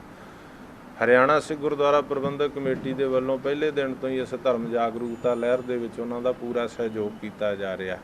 ਤਾਂ ਮੈਂ ਇਸ ਗੱਲ ਦੀ ਵਧਾਈ ਦਿੰਦਾ ਕਿ ਜੋ ਉਹਨਾਂ ਨੇ ਡਿਊਟੀ ਲਾਈ ਹੈ ਉਸ ਡਿਊਟੀ ਨੂੰ ਨਿਭਾ ਰਹੇ ਨੇ ਡਾਕਟਰ ਮਨਜੀਤ ਸਿੰਘ ਪਿੰਡ ਜਾ ਕੇ, ਤੇ ਸਾਨੂੰ ਬਹੁਤ ਵੱਡੀ ਆਸ ਆ ਕਿ ਅਸੀਂ ਇਸ ਮਿਸ਼ਨ ਦੇ ਵਿੱਚ ਸਫਲ ਹੋਵਾਂਗੇ। ਧਰਮ ਜਾਗਰੂਕਤਾ ਲਹਿਰ ਜਿਵੇਂ ਅਜਨਾਲਾ ਤਹਿਸੀਲ ਹੈ ਉਧਰ ਈਸਾਈਕਰਨ ਕੀਤਾ ਜਾ ਰਿਹਾ ਹੈ, ਗੁੰਮਰਾਹਕੁਨ ਪ੍ਰਚਾਰ ਕਰਕੇ ਜਬਰਨ ਔਰ ਨਾਲ ਜਿਹੜਾ ਲਾਲਚ ਦੇ ਦੌਰਾਨ, ਤਾਂ ਇਹਨੂੰ ਰੋਕਣ ਦੇ ਵਿੱਚ, ਠੱਲ ਪਾਉਣ ਦੇ ਵਿੱਚ ਸੁਝਾਅ ਜਿਹੜੇ ਆ ਉਹ ਸਿੱਖ ਪ੍ਰਚਾਰਕਾਂ ਦੇ ਆਗੂਆਂ ਦੇ ਲਏ ਜਾ ਰਹੇ ਆ। ਉਸ ਦੇ ਨਾਲ ਹੀ ਵਰਕ ਜਿਹੜਾ ਵਾ ਅੱਗੇ ਚੱਲ ਰਿਹਾ ਪਿੰਡਾਂ 'ਚ ਰਾਗੀ ਢਾਡੀ ਪ੍ਰਚਾਰਕ ਕਥਾਵਾਚਕ ਭੇਜ ਕੇ ਤਾਂ ਕਿ ਜਿਹੜਾ ਹੈਗਾ ਖਾਲਸੇ ਕੇ ਬੋਲਬਾਲੇ ਕੀਤੇ ਜਾ ਸਕਣ, ਸਮੂਹ ਧਰਮਾਂ ਦੇ ਲੋਕਾਂ ਨੂੰ ਉਹਨਾਂ ਦੇ ਮੁੜ ਧਰਮ ਵਾਪਸੀ, ਤੇ ਖਾਸ ਕਰਕੇ ਜਿਹੜੇ ਸਿੱਖਾਂ ਨੂੰ ਜਬਰਨ ਧਰਮ ਪਰਿਵਰਤਨ ਕੀਤਾ ਜਾ ਰਿਹਾ ਉਹਨਾਂ ਨੂੰ ਸਿੱਖ ਧਰਮ ਵਿੱਚ ਮੁੜ ਵਾਪਸੀ ਜਿਹੜੀ ਉਹ ਕੀਤੀ ਜਾ ਸਕੇ। ਹਰਿਆਣਾ ਪੰਜਾਬੀ ਸਾਹਿਤ ਅਕਾਦਮੀ ਹਰਿਆਣਾ ਸਰਕਾਰ ਵੱਲੋਂ ਅਕਾਦਮੀ ਭਵਨ ਸੈਕਟਰ 14 ਪੰਚਕੂਲਾ ਵਿਖੇ ਸਾਰਾਗੜ੍ਹੀ ਜੰਗ ਦੀ 125ਵੀਂ ਵਰ੍ਹੇਗੰਢ ਨੂੰ ਸਮਰਪਿਤ ਸਾਹਿਤਕ ਸੈਮੀਨਾਰ ਦਾ ਆਯੋਜਨ ਕੀਤਾ ਗਿਆ, ਜਿਸ ਵਿੱਚ ਹਰਿਆਣਾ ਪੰਜਾਬੀ ਸਾਹਿਤ ਅਕਾਦਮੀ ਦੇ ਡਿਪਟੀ ਚੇਅਰਮੈਨ ਸਰਦਾਰ ਗੁਰਵਿੰਦਰ ਸਿੰਘ ਧਮੀਜਾ ਨੇ ਸ਼ਿਰਕਤ ਕੀਤੀ, ਜਦਕਿ ਇਤਿਹਾਸਕਾਰ ਅਤੇ ਸਾਰਾਗੜ੍ਹੀ ਫਾਊਂਡੇਸ਼ਨ ਦੇ chairman doctor Gurinderpal Singh ਜੋਸ਼ਨ, Saragarhi foundation ਦੇ ਪ੍ਰਧਾਨ ਅਤੇ ਭਾਰਤੀ ਫੌਜ ਦੇ ਸਾਬਕਾ ਬ੍ਰਿਗੇਡੀਅਰ ਜਤਿੰਦਰਪਾਲ ਸਿੰਘ ਅਰੋੜਾ ਵਿਸ਼ੇਸ਼ ਮਹਿਮਾਨ ਵਜੋਂ ਸ਼ਾਮਲ ਹੋਏ। ਇਸ ਸੈਮੀਨਾਰ ਬਾਰੇ ਜਾਣਕਾਰੀ ਦਿੰਦਿਆਂ ਅਕਾਦਮੀ ਦੇ ਡਿਪਟੀ ਚੇਅਰਮੈਨ ਸਰਦਾਰ ਗੁਰਵਿੰਦਰ ਸਿੰਘ ਧਮੀਜਾ ਨੇ ਦੱਸਿਆ ਕਿ ਇਹ ਪ੍ਰੋਗਰਾਮ ਸਾਰਾਗੜ੍ਹੀ ਵਿੱਚ ਸ਼ਹੀਦ ਹੋਏ ਸਿੱਖ ਸ਼ਹੀਦਾਂ ਦੀ ਮਹਾਨ ਕੁਰਬਾਨੀ ਨੂੰ ਸਮਰਪਿਤ ਹੈ। ਸੈਮੀਨਾਰ ਦੌਰਾਨ ਬੁਲਾਰਾ ਨੇ ਦੱਸਿਆ ਕਿ ਕਿਵੇਂ ਸਾਰਾਗੜ੍ਹੀ ਵਿੱਚ 36 ਸਿੱਖ ਰੈਜੀਮੈਂਟ ਦੇ 21 ਜਵਾਨਾਂ ਨੇ ਸਾਰਾਗੜ੍ਹੀ ਦੇ ਮਹੱਤਵਪੂਰਨ ਕਿਲੇ ਦੇ ਬਚਾਅ ਲਈ 10,000 ਪਠਾਣਾਂ ਨਾਲ ਜੰਗ ਵਿੱਚ ਆਖਰੀ ਦਮ ਤੱਕ ਲੜਦਿਆਂ ਆਪਣੀਆਂ ਸ਼ਹੀਦੀਆਂ ਦਿੱਤੀਆਂ ਸਨ। ਅਜਿਹੀ ਮਹਾਨ ਕੁਰਬਾਨੀ ਦੀ ਮਿਸਾਲ ਇਤਿਹਾਸ ਵਿੱਚ ਹੋਰ ਕਿਧਰੇ ਨਹੀਂ ਮਿਲਦੀ। ਸੈਮੀਨਾਰ ਵਿੱਚ 2 ਪੁਸਤਕਾਂ ਭਾਰਤ ਭੂਸ਼ਣ ਦੀ ਦਸਵੰਧ ਅਤੇ ਪ੍ਰਿੰਸੀਪਲ ਬ੍ਰਿਜ ਭੂਸ਼ਣ ਕਰਮਾ ਦੀ ਪੁਸਤਕ ਲੋਕ ਅਰਪਣ ਕੀਤੀ ਗਈ। Haryana Punjabi Sahit academy Panchkula deputy chairman Gurvinder Singh ਅੱਜ ਸਾਡੇ ਇੱਥੇ ਜਿਹੜੀ ਸੀ ਸਾਰਾਗੜ੍ਹੀ ਦੀ ਡੇਟ ਨੂੰ ਸਾਰਾਗੜ੍ਹੀ ਦੀ ਸ਼ਹਾਦਤ ਔਰ ਉਸ ਲੜੀ ਨੂੰ ਯਾਦ ਕਰਨ ਵਾਸਤੇ ਸਾਡੇ ਕੋਲੋਂ ਅਮਰੀਕਾ ਤੋਂ ਮਿਸਟਰ ਜੋਸ਼ਨ, ਹੋਰ ਸਾਡੇ ਕੋਲ ਹੋਰ ਕਾਫੀ ਫੌਜ ਦੇ ਵੱਡੇ ਜਰਨੈਲ ਸਾਹਿਬ, ਕਰਨਲ ਸਾਹਿਬ, ਚਹਿਲ ਸਾਹਿਬ ਆਏ ਨੇ ਇੱਥੇ, ਮਹਿਤਾ ਸਾਹਿਬ, ਔਰ ਸਾਰਿਆਂ 'ਚ ਬੈਠ ਕੇ ਅਸੀਂ ਸਾਰਾਗੜ੍ਹੀ ਦੀ ਜੋ ਇੰਪੋਰਟੈਂਸ ਸੀ ਹਿਸਟਰੀ ਦੇ ਵਿੱਚ, ਜੋ ਉਹਦੀ ਕੰਟਰੀਬਿਊਸ਼ਨ ਸੀ ਸਿੱਖ ਰੈਜੀਮੈਂਟ ਦੀ, ਉਹ ਸਾਰੀਆਂ ਡਿਸਕਸ ਕਰਨ ਵਾਸਤੇ ਇਕੱਠੇ ਹੋਏ ਸੀ। ਅੱਜ ਇਸ ਮੌਕੇ ਤੇ ਲੋਹਗੜ੍ਹ ਦੁਨੀਆ ਦਾ ਸਭ ਤੋਂ ਵੱਡਾ ਕਿਲ੍ਹਾ ਦੀ ਪ੍ਰੈਜੈਂਟੇਸ਼ਨ ਦਿਖਾਈ ਗਈ। ਹਰਿਆਣਾ ਪੰਜਾਬੀ ਸਾਹਿਤ ਅਕੈਡਮੀ ਦੀ ਕਾਰਗੁਜ਼ਾਰੀ ਦੀ ਇਹਨਾਂ ਸਾਰਿਆਂ ਨਾਲ ਜਿਹੜੀ ਹੈ ਜਾਣਕਾਰੀ ਸਾਂਝੀ ਕੀਤੀ ਗਈ। ਇਹ ਸਾਡੇ ਹਰਿਆਣਾ ਪੰਜਾਬੀ ਸਾਹਿਤ ਅਕੈਡਮੀ ਲਗਾਤਾਰ ਸੈਮੀਨਾਰ ਕਰਦੀ ਜਾ ਰਹੀ। ਅੱਜ ਸਾਡਾ ਜਿਹੜਾ ਹੈਗਾ 230ਵਾਂ ਸੈਮੀਨਾਰ ਹੈ ਜਾਂ ਗੋਸ਼ਟੀ ਹੈ। ਇਹ ਲਗਾਤਾਰ ਇਸ ਤਰ੍ਹਾਂ ਪ੍ਰੋਗਰਾਮ ਕਰਦੀ ਜਾਂਦੀ ਹੈ। ਹੁਣੇ ਹੀ ਪਰਸੋਂ ਸਾਡਾ ਦਿੱਲੀ ਮਾਤਾ ਸੁੰਦਰੀ ਕਾਲਜ ਸੀ, ਉਸ ਤੋਂ 4 ਦਿਨ ਪਹਿਲੇ Amritsar Khalsa college for women ਸੀ। ਇਹ ਪ੍ਰੋਗਰਾਮ ਸਾਡੇ ਇਸ ਲੜੀ ਚੱਲਦੇ ਰਹਿੰਦੇ ਨੇ, ਜਿਹਦੇ 'ਚ ਅਸੀਂ ਹਰਿਆਣਾ ਪੰਜਾਬੀ ਸਾਹਿਤ ਅਕੈਡਮੀ ਦੀ ਗਤੀਵਿਧੀਆਂ ਪਬਲਿਕ ਨਾਲ ਸਾਂਝੇ ਕਰਦੇ ਹੋਏ ਔਰ ਆਪਣਾ ਜਿਵੇਂ 400 ਸਾਲਾ ਗੁਰੂ ਤੇਗ ਬਹਾਦਰ ਸਾਹਿਬ ਦਾ ਪ੍ਰਕਾਸ਼ ਪੁਰਬ ਵੱਡੇ ਪੱਧਰ ਤੇ ਸਟੇਟ ਕੰਟਰੀ ਦੁਆਰਾ ਮਨਾਇਆ ਗਿਆ, ਉਹਨਾਂ ਦੀ ਜੀਵਨੀ ਦੇ ਉੱਪਰ ਵੀ ਲਾਈਫ ਲੈਗੇਸੀ ਔਰ ਜਿਹੜੀ ਉਹਨਾਂ ਦੀ ਕੰਟਰੀਬਿਊਸ਼ਨਸ ਹੈ ਉਹਦੇ ਉੱਪਰ ਵੀ ਸੈਮੀਨਾਰ ਕਰਵਾਉਂਦੇ ਰਹਿੰਦੇ ਆ। ਅਸੀਂ ਇਸ ਸਾਲ ਦੇ ਅੰਦਰ 100 ਤੋਂ ਜ਼ਿਆਦਾ ਸੈਮੀਨਾਰ ਗੁਰੂ ਤੇਗ ਬਹਾਦਰ ਸਾਹਿਬ ਦੀ ਜੀਵਨੀ ਤੇ ਕਰਵਾ ਚੁੱਕੇ ਆ। ਇਸ ਤੋਂ ਇਲਾਵਾ ਹਰਿਆਣਾ ਪੰਜਾਬੀ ਸਾਹਿਤ ਅਕੈਡਮੀ ਆਪਣਾ ਮੰਥਲੀ ਰਸਾਲਾ ਸ਼ਬਦ ਬੂੰਦ ਪੰਜਾਬੀ ਮੈਗਜ਼ੀਨ ਕੱਢਦੀ ਹੈ ਔਰ ਸ਼ਾਇਦ ਦੁਨੀਆ 'ਚ ਵਹਿਦ ਇੱਕ ਐਸੀ ਇੰਸਟੀਟਿਊਸ਼ਨ ਹੈ ਜਿਹੜੀ ਹਰ ਮਹੀਨੇ ਹੀ ਆਪਣਾ ਬਿਲਾ ਰੋਕ ਟੋਕ ਦੇ ਆਪਣਾ ਇਹ ਮੈਗਜ਼ੀਨ ਕੱਢਦੀ ਹੈ, ਜਦਕਿ ਬਾਕੀ ਹੋਰ ਸਾਡੇ ਤੋਂ ਬੜੀ ਨਾਮੀ ਮੈਗਜ਼ੀਨਸ ਜਿਹੜੀਆਂ ਕਿ ਦੁਨੀਆ ਦੀ ਕਹਿਣ ਵਾਲੀਆਂ ਨੇ ਉਹ ਸਾਰੀਆਂ ਕੋਈ 3 ਮਹੀਨੇ 'ਚ ਇੱਕ ਵਾਰੀ ਦੀ, ਕੋਈ 6 ਮਹੀਨੇ 'ਚ ਇੱਕ ਵਾਰੀ ਰਸਾਲਾ ਕੱਢਦੀਆਂ ਨੇ। ਪਰ it is only Haryana Punjabi Sahit academy ਵਿਚ publishes its monthly magazine every month. ਇਸ ਸਾਲ ਅਸੀਂ ਸਾਰਾਗੜ੍ਹੀ ਫਾਊਂਡੇਸ਼ਨ ਵੱਲੋਂ ਸਾਰਾਗੜ੍ਹੀ ਦੀ 125 ਸਾਲਾ ਕਮੈਮੋਰੇਸ਼ਨ ਮਨਾ ਰਹੇ ਹਾਂ, ਜੋ ਕਿ ਵਰਲਡ ਵਾਈਡ ਦਾ ਇੱਕ ਇਵੈਂਟ ਹੈਗਾ। ਤੇ ਇਸ ਕਰਕੇ ਸਾਰਾਗੜ੍ਹੀ ਫਾਊਂਡੇਸ਼ਨ ਵੱਲੋਂ ਅਸੀਂ ਬ੍ਰਿਟਿਸ਼ ਆਰਮੀ ਦੇ 15 ਮੈਂਬਰੀ ਡੈਲੀਗੇਸ਼ਨ ਇੱਥੇ ਆ ਰਿਹਾ, ਜਿਸ ਨੂੰ ਕਿ ਲੀਡ ਕਰ ਰਹੇ ਹਨ ਮੇਜਰ ਜਨਰਲ ਸੀਰੀਆ ਹਾਰਵੇ, ਜੋ ਕਿ ਯੂਕੇ ਦੀ ਬ੍ਰਿਟਿਸ਼ ਆਰਮੀ ਦੇ ਵਿੱਚ ਪਹਿਲੀ ਵੂਮਨ ਮੇਜਰ ਜਨਰਲ ਦੇ ਤੱਕ ਲੈਵਲ ਤੱਕ ਪਹੁੰਚੀ ਹੈ। ਉਹਨਾਂ ਦਾ ਡੈਲੀਗੇਸ਼ਨ ਸਾਡੇ ਕੋਲ 5 ਸਤੰਬਰ ਨੂੰ ਆ ਜਾਏਗਾ ਤੇ 12 ਸਤੰਬਰ ਤੱਕ ਉਹਨਾਂ ਨੇ ਰਹਿ ਕੇ ਦਿੱਲੀ, ਪੰਜਾਬ ਤੇ ਹਰਿਆਣਾ ਵਿੱਚ ਵੱਡੇ ਇਵੈਂਟਸ ਕਰਨੇ ਹਨ। ਇਹਨਾਂ ਇਵੈਂਟ ਦਰਮਿਆਨ ਹੀ ਅਸੀਂ ਸਾਰਾਗੜ੍ਹੀ ਫਾਊਂਡੇਸ਼ਨ ਵੱਲੋਂ, ਜੋ ਕਿ ਸਾਰਾਗੜ੍ਹੀ ਅਸਲ ਬੈਟਲਫੀਲਡ ਤੋਂ ਇੱਕ ਪੱਥਰ ਲਿਆਂਦਾ ਗਿਆ ਸੀ, ਉਸ ਨੂੰ ਇੱਕ ਵੱਡਾ ਇਵੈਂਟ ਕਰਕੇ ਉੱਥੇ ਦਿੱਲੀ 'ਚ ਸਥਾਪਿਤ ਕਰਾਂਗੇ ਤੇ ਉਸ ਤੋਂ ਬਾਅਦ ਇੱਕ ਸਾਰਾਗੜ੍ਹੀ यादगार बनाने वास्ते उसका नींव पत्थर भी रखा जाएगा। इसमें जो मेन चीज़ है, जो इतनी सेलिब्रेशंस जो हमारे हो रही हैं, उसमें जो मेन चीज़ है कि आज के यूथ को ये मैसेज देना, ताकि इतने इवेंट्स में कहीं ना कहीं उनको मैसेज मिले कि उनकी जो हिस्ट्री है, जो उनका पिछोकड़ है, जो उनकी विरासत है, वो क्या है। और हमारा जो एरिया है पंजाब, हरियाणा, हिमाचल, ये सारा एरिया जो है योद्धाओं का एरिया है। हिंदुस्तान की जो हिस्ट्री है वो यहाँ से बनती है। किसी ने बोला है कि इंडस, जो कि सिंध नदी है, और जमुना के बीच में हमारे देश की हिस्ट्री सेंचुरी से शेप अप हुई है, यानी उसके हिसाब से जो यहाँ पे जंग हुए हैं, जो यहाँ पे युद्ध हुए हैं, जो यहाँ पे राज हुए हैं, उसने हमारा फ्यूचर इंडिया को शेप दिया है। तो ये बहुत ज़रूरी है यहाँ के रहने वाले बच्चों को, यहाँ के यूथ को पता होना चाहिए कि वो किस विरासत के आगे उसको उन्होंने अपने आप को एक्वायर किया हुआ है। तो मैं इतना ही मैसेज दूंगा कि सब इसके साथ जुड़ें, सेलिब्रेट करें।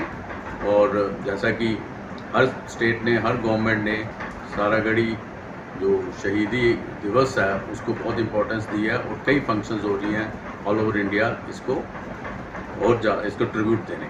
ਉੱਘੇ ਸਮਾਜ ਸੇਵੀ ਅਤੇ ਦੁਬਈ ਦੇ ਉੱਘੇ ਕਾਰੋਬਾਰੀ ਡਾਕਟਰ ਐਸਪੀ ਸਿੰਘ ਬਰਾਏ ਵੱਲੋਂ ਅਨੇਕਾਂ ਲੋਕ ਭਲਾਈ ਦੇ ਕਾਰਜ ਕੀਤੇ ਜਾਂਦੇ ਨੇ।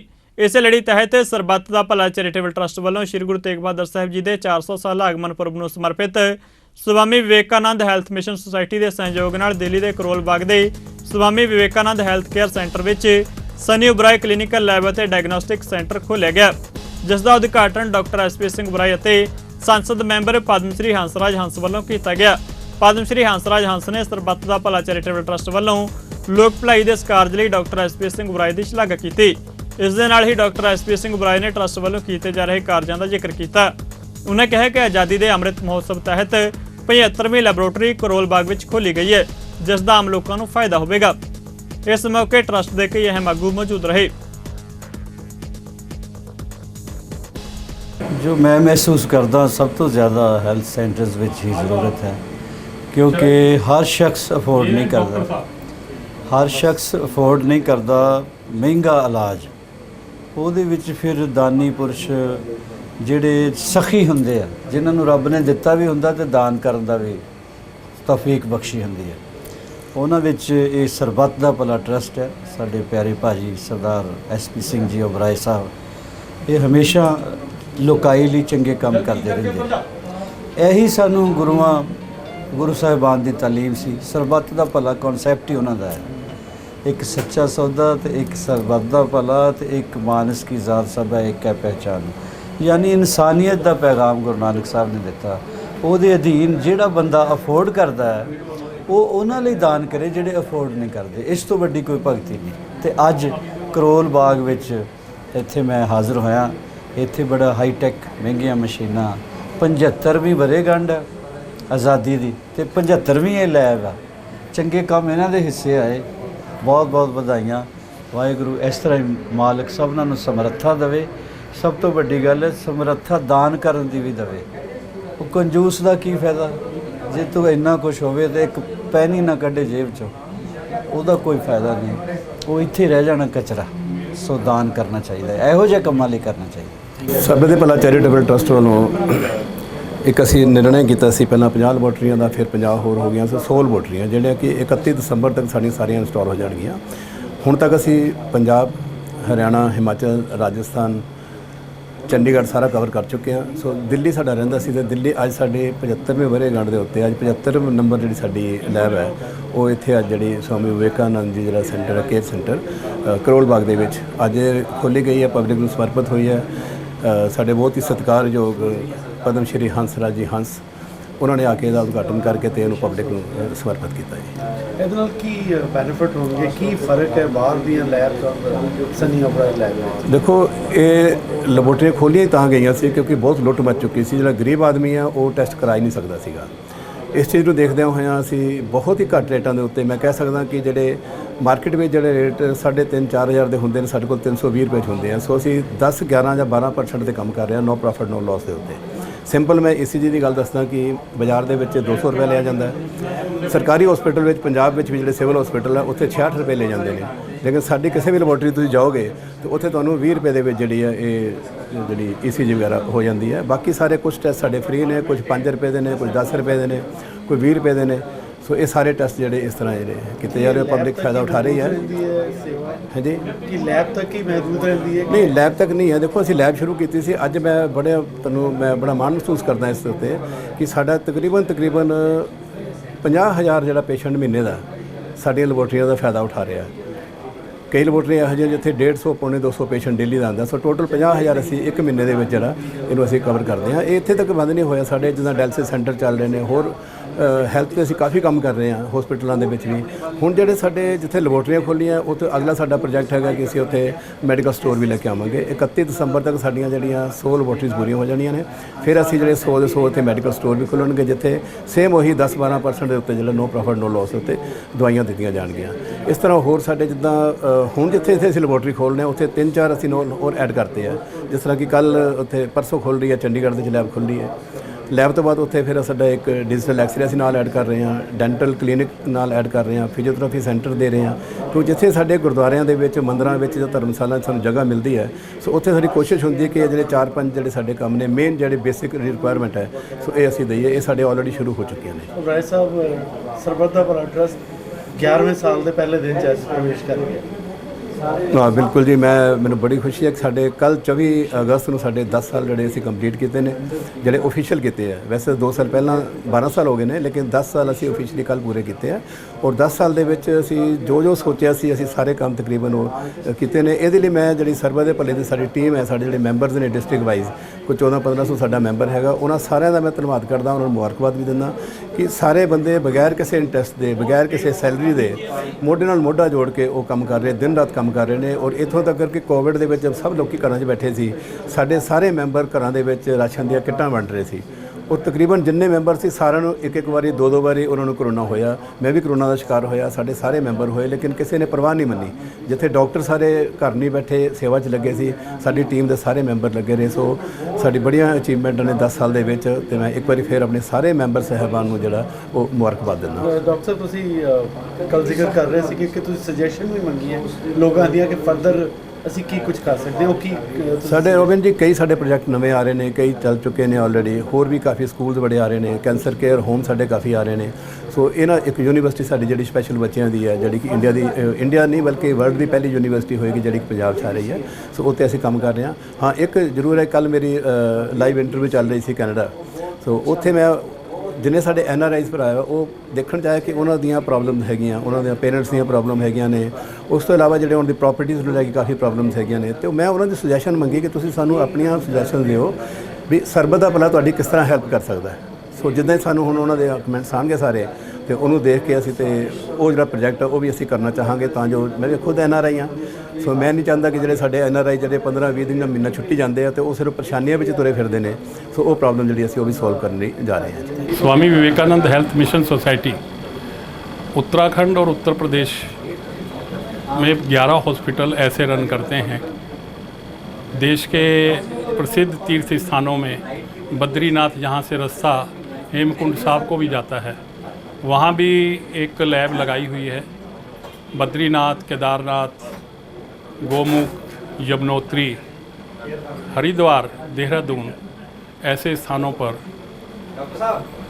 पूरे हेल्थ केयर सिस्टम को बिना किसी ऊंच नीच को ध्यान में रखते हुए सभी श्रद्धालुओं को, संतों को, पाठियों को, सभी समाज के वर्गों को निःशुल्क सेवाएं तीर्थ स्थलों पर दी जाती है। दिल्ली में हेल्थ मिशन सोसाइटी ने ये पहला काम शुरू करने की सोची और यहाँ per day care centre, health centre के तौर पर शुरू करने की सोच रहे हैं। शुरू हो गया, आज उद्घाटन हमारे पद्मश्री हंसराज हंस जी, जो कि भाई दिल्ली से सांसद भी हैं, और माननीय ओबराय जी, जिनके आशीर्वाद से ये जो लैब है इस स्थान पर, उनके कोलैबोरेशन, उनके सहयोग से ये चलेगी। बल्कि चलेगी नहीं, पूरे देश में और भी जी कई स्थानों पर उन्होंने सेवा भारती संगठन के साथ लग कर के भी कई लैब्स हमें डोनेट की हैं। खाली लैब के इंस्ट्रूमेंट के साथ साथ जितना यूज़ होने वाला केमिकल और उसमें काम करने वाले जितने टेक्नीशियन हैं, उन सब की तनख्वाह भी उनके सर्वदा भला जो चैरिटेबल ट्रस्ट है, ट्रस्ट के द्वारा सबको मिलेगा जो उसमें सेवाएं देने वाले हैं। ऐसे रेट पर कि कोई सोच नहीं सकता, जो आज सामान्य गरीब आदमी हैं वो अपना इलाज नहीं करा पाता। हमने यहाँ एक मिशन रखा है, गुरुद्वारों के पाठी, कोई भी भगवाधारी संत, कोई भी विडो बहन अगर यहाँ आएगी, उसका सारा इलाज, चाहे उसका एक्सरे है, चाहे उसका अल्ट्रासाउंड है, चाहे उसको लैब के टेस्ट कराने हैं, उनसे हम कोई पैसा नहीं लेंगे, वो उनके लिए समर्पित रहेगा। समाज के अन्य वर्ग के लिए इतना नॉमिनल चार्जेस है कि कोई कल्पना नहीं कर सकता। ऐसे पुनीत काम जो कि देश की सरकारें तो अपने बलबूते पर करती हैं, लेकिन समाज के सामाजिक संगठन मिलकर कंधे से कंधा मिला कर के अपने समाज के हेल्थ सिस्टम को ठीक करने में आगे बढ़ रहे हैं। इसके लिए आज इस कार्यक्रम में, इसके उद्घाटन में आए सांसद ओबराय जी और समाज के सभी गणमान्य बंधुओं को मैं अपने हृदय से धन्यवाद देता हूँ। धन्यवाद। सर्वत के भला की तरफ से जो मैंने आपको जो बिंदु दिए अपनी ओर से, कि ये पूरी लैब उन्हीं के द्वारा डोनेट की गई है और इसमें जो टेक्नीशियन काम करेंगे वो भी उन्होंने ही प्रोवाइड किए हैं। और ये पूरी लैब को जिम्मेदारी से चलाने की उन्होंने अपने काम लिया है। हमने आज उनके सामने एक मिशन रखा है कि जो स्लम में लोग रहते हैं वो हॉस्पिटलों में या ऐसी लैब में आने से भी बसों का किराया तक नहीं होता, तो एक मोबाइल वैन मेडिकल ऐसी ऑन व्हील्स के ऊपर एक वैन हो जिसमें हमारे डॉक्टर टेक्नीशियन जा कर के on the road blood collection करना घर से, ये तो आजकल मॉडर्न युग में चलता है, लेकिन किसी गरीबों की बस्ती में जा कर के वहीं उनके टेस्ट हो जाए, वहीं उनको सब सुविधाएं प्राप्त हो जाए, ऐसा भी एक मिशन रखा है जो उन्होंने स्वीकार किया है। सर्वत्र का भला ने गुरु नानक देव जी की इस 550वें वर्ष के उपलक्ष्य में 100 लैब लगाने की जो योजना बनाई, एक अद्भुत और सारे समाज के लिए, सारे देश के लिए इसका स्वागत है और सभी इसका लाभ उठाने वाले हैं। अभी तक 75 लैब लग चुकी हैं। आशा है कि इस साल के अंत तक 100 का जो मिशन था वो पूरा हो जाएगा, उसके बाद उससे आगे सोचेंगे वो लोग, ऐसा मुझे लगता है। थैंक्स कर दीजिए। हाँ, मैंने पहले भी बोला कि आज के कार्यक्रम में हमारे माननीय सांसद सर्वत्र का भला के जो मुख्य कर्ता धर्ता ओबराय जी हैं, उनका और उनके डॉक्टर DS गिल, इन सभी बंधुओं का मैं हृदय से धन्यवाद देता हूं और आगे हमारी ओर से भी उनको पूर्ण सहयोग सदा मिलता रहेगा, जो जो उनकी अपेक्षाएं होंगी। धन्यवाद। ਜਲੰਧਰ ਦੇ ਪਰਲ ਹਸਪਤਾਲ ਵਿੱਚ ਕੰਮ ਕਰਦੀ ਨਰਸ ਦੇ ਕਤਲ ਦੇ ਮਾਮਲੇ ਵਿੱਚ ਪੁਲਿਸ ਨੇ ਮੁਲਜ਼ਮ ਨੂੰ ਗ੍ਰਿਫਤਾਰ ਕੀਤਾ। ਜਾਣਕਾਰੀ ਮੁਤਾਬਕ ਇੱਕ ਪਾਸੜ ਪਿਆਰ ਵਿੱਚ ਅਸਫਲ ਰਹਿਣ ਤੋਂ ਬਾਅਦ ਪਾਗਲ ਪ੍ਰੇਮੀ ਨੇ ਦੇਰ ਰਾਤ ਗ੍ਰੀਨ ਮਾਡਲ ਟਾਊਨ ਨੇੜੇ ਸਥਿਤ ਪਰਲ ਹਸਪਤਾਲ ਦੀ ਨਰਸ ਦੀ ਪਿੱਠ ਉੱਤੇ ਚਾਕੂਆਂ ਨਾਲ ਵਾਰ ਕਰਕੇ ਉਸ ਦਾ ਕਤਲ ਕੀਤਾ ਸੀ। ਨਰਸ ਨੂੰ ਬਚਾਉਣ ਲਈ ਉਸ ਦੀ ਸਹੇਲੀ ਉੱਤੇ ਵੀ ਚਾਕੂ ਨਾਲ ਤਕਰੀਬਨ 28 ਵਾਰ ਕੀਤੇ ਗਏ। ਸਹੇਲੀ ਦੀ ਹਾਲਤ ਅਜੇ ਵੀ ਨਾਜ਼ੁਕ ਬਣੀ ਹੋਈ ਹੈ। ਇਹ ਘਟਨਾ ਬੁੱਧਵਾਰ ਰਾਤ 2 ਵਜੇ ਪਰਲ ਹਸਪਤਾਲ ਦੀ ਛੱਤ ਉੱਤੇ ਬਣੇ ਹੋਸਟਲ ਵਿੱਚ ਵਾਪਰੀ। ਮ੍ਰਿਤਕਾ ਦੀ ਪਹਿਚਾਣ ਬਲਜਿੰਦਰ ਕੌਰ ਅਤੇ ਉਸ ਦੀ ਸਹੇਲੀ ਦੀ ਪਛਾਣ ਜੋਤੀ ਵਜੋਂ ਹੋਈ ਹੈ। ਉਧਰ ਪੁਲਿਸ ਨੇ 24 ਘੰਟਿਆਂ ਵਿੱਚ ਮਾਮਲੇ ਨੂੰ ਟ੍ਰੇਸ ਕਰਦੇ ਹੋਏ ਮੁਲਜ਼ਮ ਨੂੰ ਕਾਬੂ ਕੀਤਾ ਹੈ। ਬੜੀ ਦੁਖਦਾਈ ਘਟਨਾ ਵਾਪਰੀ ਸੀਗੀ, ਜਿਸ ਦੇ ਵਿੱਚ ਇੱਕ ਬਜ਼ੁਰਗ ਔਰਤ ਜਿਸ ਦੀ ਉਮਰ 61 ਸਾਲ ਦੀ ਸੀ, ਉਸ ਦੀ ਸੜਕ ਦੇ ਵਿੱਚ ਸਿਰ ਵੱਜਣ ਕਰਕੇ ਡੈਥ ਹੋ ਗਈ ਸੀਗੀ।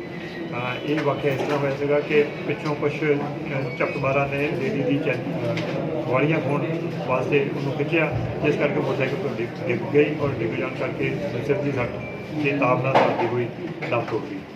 ਜਿਹਦੇ ਵਿੱਚ ਅਸੀਂ ਟੀਮਾਂ ਕੌਂਸਟੀਟਿਊਟ ਕੀਤੀਆਂ ਔਰ ਸਾਡੀ ਇਹ ਕੋਸ਼ਿਸ਼ ਸੀ ਕਿ ਜਲਦ ਤੋਂ ਜਲਦ ਇਸ ਬਿਜ਼ਨਸ ਕ੍ਰਾਈਮ ਨੂੰ ਸੋਲਵ ਕੀਤਾ ਜਾਵੇ, ਜਿਸ ਦੇ ਵਿੱਚ ਸਾਡੇ ਸਾਰੇ ਅਫਸਰਾਂ ਦੀ ਮਿਹਨਤ, ਜਿਸ ਦੇ ਵਿੱਚ DCP investigation, DCP city, ACP investigation, ACP cantt, ADCP investigation ਔਰ ਬਾਕੀ ਸਾਰੇ ਜਿਹੜੇ CIA ਦੀਆਂ ਟੀਮਾਂ ਔਰ ਥਾਣਾ ਸਦਰ ਦੇ ਸਟਾਫ ਨੇ ਮਿਹਨਤ ਕਰਕੇ ਲਗਾਤਾਰ ਅਸੀਂ ਇੱਕਦਮ ਵੱਡੇ ਪੱਧਰ 'ਤੇ ਟੀਮਾਂ ਕੌਂਸਟੀਟਿਊਟ ਕਰਕੇ ਚਾਰੇ ਪਾਸੇ ਉਹਨਾਂ ਨੂੰ ਫਾਈਂਡ ਆਊਟ ਕਰਤਾ ਔਰ ਉਹਨਾਂ ਟੀਮਾਂ ਨੇ ਬਹੁਤ ਅੱਛਾ ਕੰਮ ਕਰਦੇ ਹੋਏ, ਬੜੀ ਸਮਰਪਣ ਦੀ ਭਾਵਨਾ ਦਿਖਾਉਂਦੇ ਹੋਏ, ਬੜੀ ਇਮੈਜਿਨੇਟਿਵਲੀ ਚੱਲਦੇ ਹੋਏ ਬਹੁਤ ਜਲਦ ਇਸ ਕ੍ਰਾਈਮ ਨੂੰ ਟ੍ਰੇਸ ਕਰ ਲਿਆ, ਜਿਸ ਵਾਸਤੇ ਉਹ ਸਾਰੇ ਸ਼ਾਬਾਸ਼ੀ ਦੇ ਹੱਕਦਾਰ ਹੈ। ਭਾਵੇਂ ਦੇਸ਼ ਨੂੰ ਆਜ਼ਾਦ ਹੋਇਆ 75 ਵਰ੍ਹੇ ਹੋ ਗਏ ਨੇ, ਪਰੰਤੂ ਸ੍ਰੀ ਗੁਰੂ ਨਾਨਕ ਦੇਵ ਜੀ ਦੀ ਚਰਨ ਛੋਹ ਪ੍ਰਾਪਤ ਪਾਵਨ ਨਗਰੀ ਸੁਲਤਾਨਪੁਰ ਲੋਧੀ ਦੇ ਲੋਕ ਅਜੇ ਵੀ ਗੰਦਾ ਪਾਣੀ ਪੀਣ ਲਈ ਮਜਬੂਰ ਨੇ।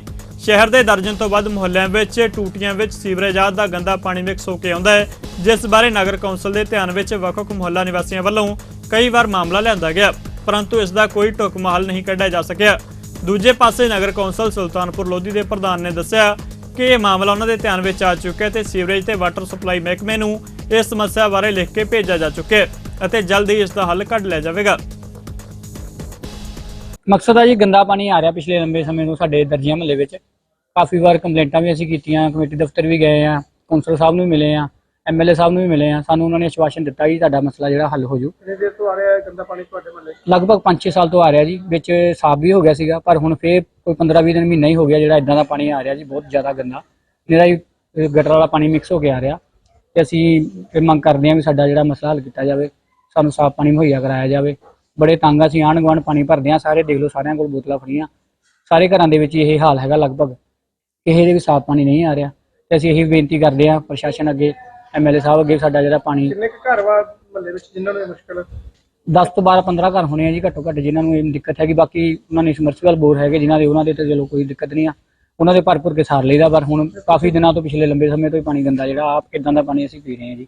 ਦਰਜੀਆਂ ਮਹੱਲੇ ਦੀ ਆਪਾਂ ਗੱਲ ਕਰ ਲਈਏ ਤੇ ਪਾਣੀ ਦੀ ਪ੍ਰੋਬਲਮ ਤਾਂ ਗੰਦੀ ਆ ਰਿਹਾ ਪਾਣੀ ਉੱਥੇ।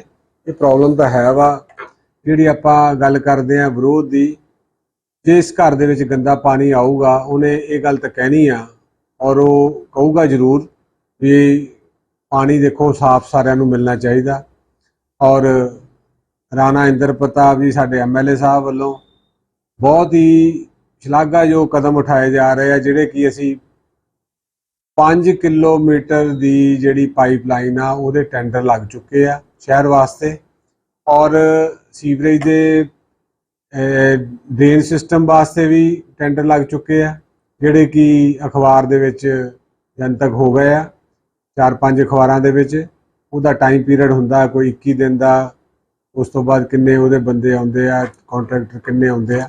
ਕੰਮ ਜੰਗੀ ਪੱਧਰ ਤੇ ਚੱਲ ਰਿਹਾ ਔਰ ਸਭ ਤੋਂ ਪਹਿਲਾਂ ਉਹਨਾਂ ਦੀ ਜਿਹੜੀ ਆ ਇਲੈਕਸ਼ਨ ਦੇ ਵਿੱਚ ਕੋਈ ਇਹ ਸੀਗੀ ਡਿਮਾਂਡ, ਲੋਕਾਂ ਦੀ ਡਿਮਾਂਡ ਇਹ ਸੀ ਵੀ ਪਾਣੀ ਗੰਦਾ ਆ ਰਿਹਾ ਔਰ ਸੀਵਰੇਜ ਦੀ ਸਮੱਸਿਆ ਔਰ ਰੇਨ ਵਾਟਰ ਦੀ ਸਮੱਸਿਆ, ਇਹਨੂੰ ਪਹਿਲ ਦੇ ਆਧਾਰ ਤੇ ਉਹ ਲੱਗੇ ਹੋਏ ਆ ਔਰ ਉਹਨਾਂ ਨੇ ਕਾਫੀ ਹੱਦ ਤੱਕ ਇਸ ਕੰਮ ਨੂੰ ਸਮਾਰਟ ਸਿਟੀ ਦੇ ਪ੍ਰੋਜੈਕਟਾਂ ਦੇ ਵਿੱਚ ਪਾਉਣ ਲਈ ਇਹਨੂੰ ਤਿਆਰੀ ਕੀਤੀ ਆ।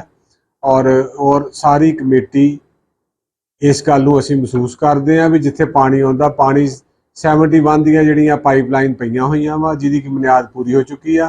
ਅਸੀਂ ਘੱਟੋ ਘੱਟ ਇਕੱਲਾ ਦਰਜੀਆਂ ਮਹੱਲੇ ਦਾ ਕੇਸ ਨਹੀਂ, ਅਸੀਂ ਘੱਟੋ ਘੱਟ 42 ਮਹੱਲੇ ਐਸੇ ਆ ਜਿਹੜੇ ਅਸੀਂ ਲਿਸਟ ਬਣਾ ਕੇ ਸੀਵਰੇਜ ਬੋਰਡ ਨੂੰ ਦੇ ਚੁੱਕੇ ਹਾਂ, ਵਾਟਰ ਸੀਵਰੇਜ ਬੋਰਡ ਨੂੰ, ਔਰ ਅਸੀਂ ਉਹਦੇ ਵਿੱਚ ਜਿਹੜੀਆਂ ਪਾਈਪਲਾਈਨ ਦੀ ਜਿਹੜੀ ਬੁਨਿਆਦ ਖਤਮ ਹੋ ਚੁੱਕੀ ਹੈ। ਔਰ ਅਸੀਂ ਇਹ ਅਪੀਲ ਕਰਦੇ ਹਾਂ ਮਾਨਯੋਗ ਮੁੱਖ ਮੰਤਰੀ ਭਗਵੰਤ ਮਾਨ ਜੀ ਨੂੰ ਵੀ ਇਸ ਕਰਕੇ ਗੁਰੂ ਨਾਨਕ ਦੇਵ ਦੀ ਨਗਰੀ ਆ, ਇਸ ਦੇ ਵਿੱਚ ਜੋ ਵੱਧ ਤੋਂ ਵੱਧ ਹੋ ਸਕਦਾ ਇਹ ਸਾਡਾ ਮਸਲਾ ਜਿਹੜਾ ਹੱਲ ਕਰਾਇਆ ਜਾਵੇ। ਔਰ ਅਸੀਂ ਜਨਤਾ ਦੇ ਨਾਲ, ਅਸੀਂ ਸ਼ਹਿਰ ਵਾਸੀਆਂ ਦੇ ਨਾਲ ਆ।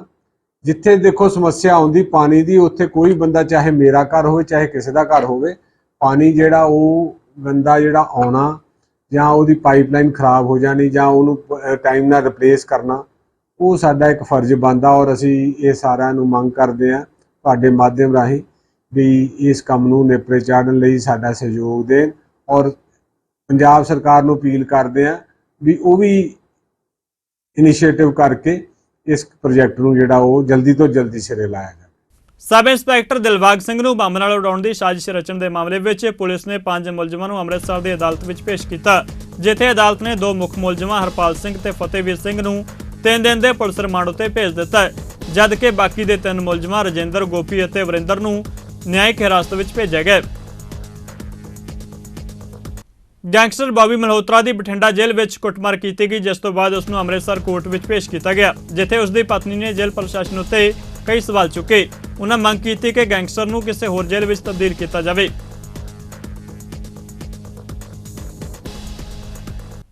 ਕਪੂਰਥਲਾ ਜ਼ਿਲ੍ਹੇ ਵਿੱਚ ਮੋਬਾਈਲ ਫੋਨ ਅਤੇ ਮੋਟਰਸਾਈਕਲ ਖੋਹਣ ਦੀਆਂ ਘਟਨਾਵਾਂ ਨੂੰ ਉਸ ਵੇਲੇ ਠੱਲ ਪਈ ਜਦੋਂ ਕਪੂਰਥਲਾ ਪੁਲਿਸ ਵੱਲੋਂ ਨਾਕੇਬੰਦੀ ਕਰਕੇ ਵਾਹਨਾਂ ਦੀ ਚੈਕਿੰਗ ਕੀਤੀ ਜਾ ਰਹੀ ਸੀ। ਇਸ ਦੌਰਾਨ ਪੁਲਿਸ ਨੇ 3 ਮੁਲਜ਼ਮਾਂ ਨੂੰ ਕਾਬੂ ਕੀਤਾ, ਜਿਨ੍ਹਾਂ ਪਾਸੋਂ ਚੋਰੀ ਦੇ 2 ਮੋਟਰਸਾਈਕਲ ਅਤੇ 4 ਮੋਬਾਈਲ ਫੋਨ ਬਰਾਮਦ ਕੀਤੇ ਗਏ ਨੇ। ਦੂਜੇ ਮਾਮਲੇ ਵਿੱਚ ਸਵਿਫਟ ਕਾਰ ਸਵਾਰ 3 ਮੁਲਜ਼ਮਾਂ ਪਾਸੋਂ 4500 ਨਸ਼ੀਲੀਆਂ ਗੋਲੀਆਂ ਬਰਾਮਦ ਕੀਤੀਆਂ ਗਈਆਂ ਨੇ। ਡੀਐਸਪੀ ਬਰਜਿੰਦਰ ਸਿੰਘ ਨੇ ਕਿਹਾ ਕਿ ਮੁਲਜ਼ਮਾਂ ਖਿਲਾਫ ਸਖਤ ਕਾਰਵਾਈ ਕੀਤੀ ਜਾ ਰਹੀ ਹੈ। ਅੱਜ 2 ਤਰ੍ਹਾਂ ਦੀ ਪ੍ਰੈਸ ਕਾਨਫਰੰਸ ਆ।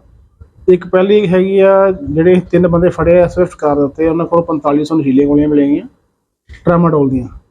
ਇਹ 2 ਬੰਦੇ ਲਾਂਬੜੇ ਦੇ ਨੇ ਤੇ ਇੱਕ ਜਲੰਧਰ ਸ਼ਹਿਰ ਦਾ ਆ।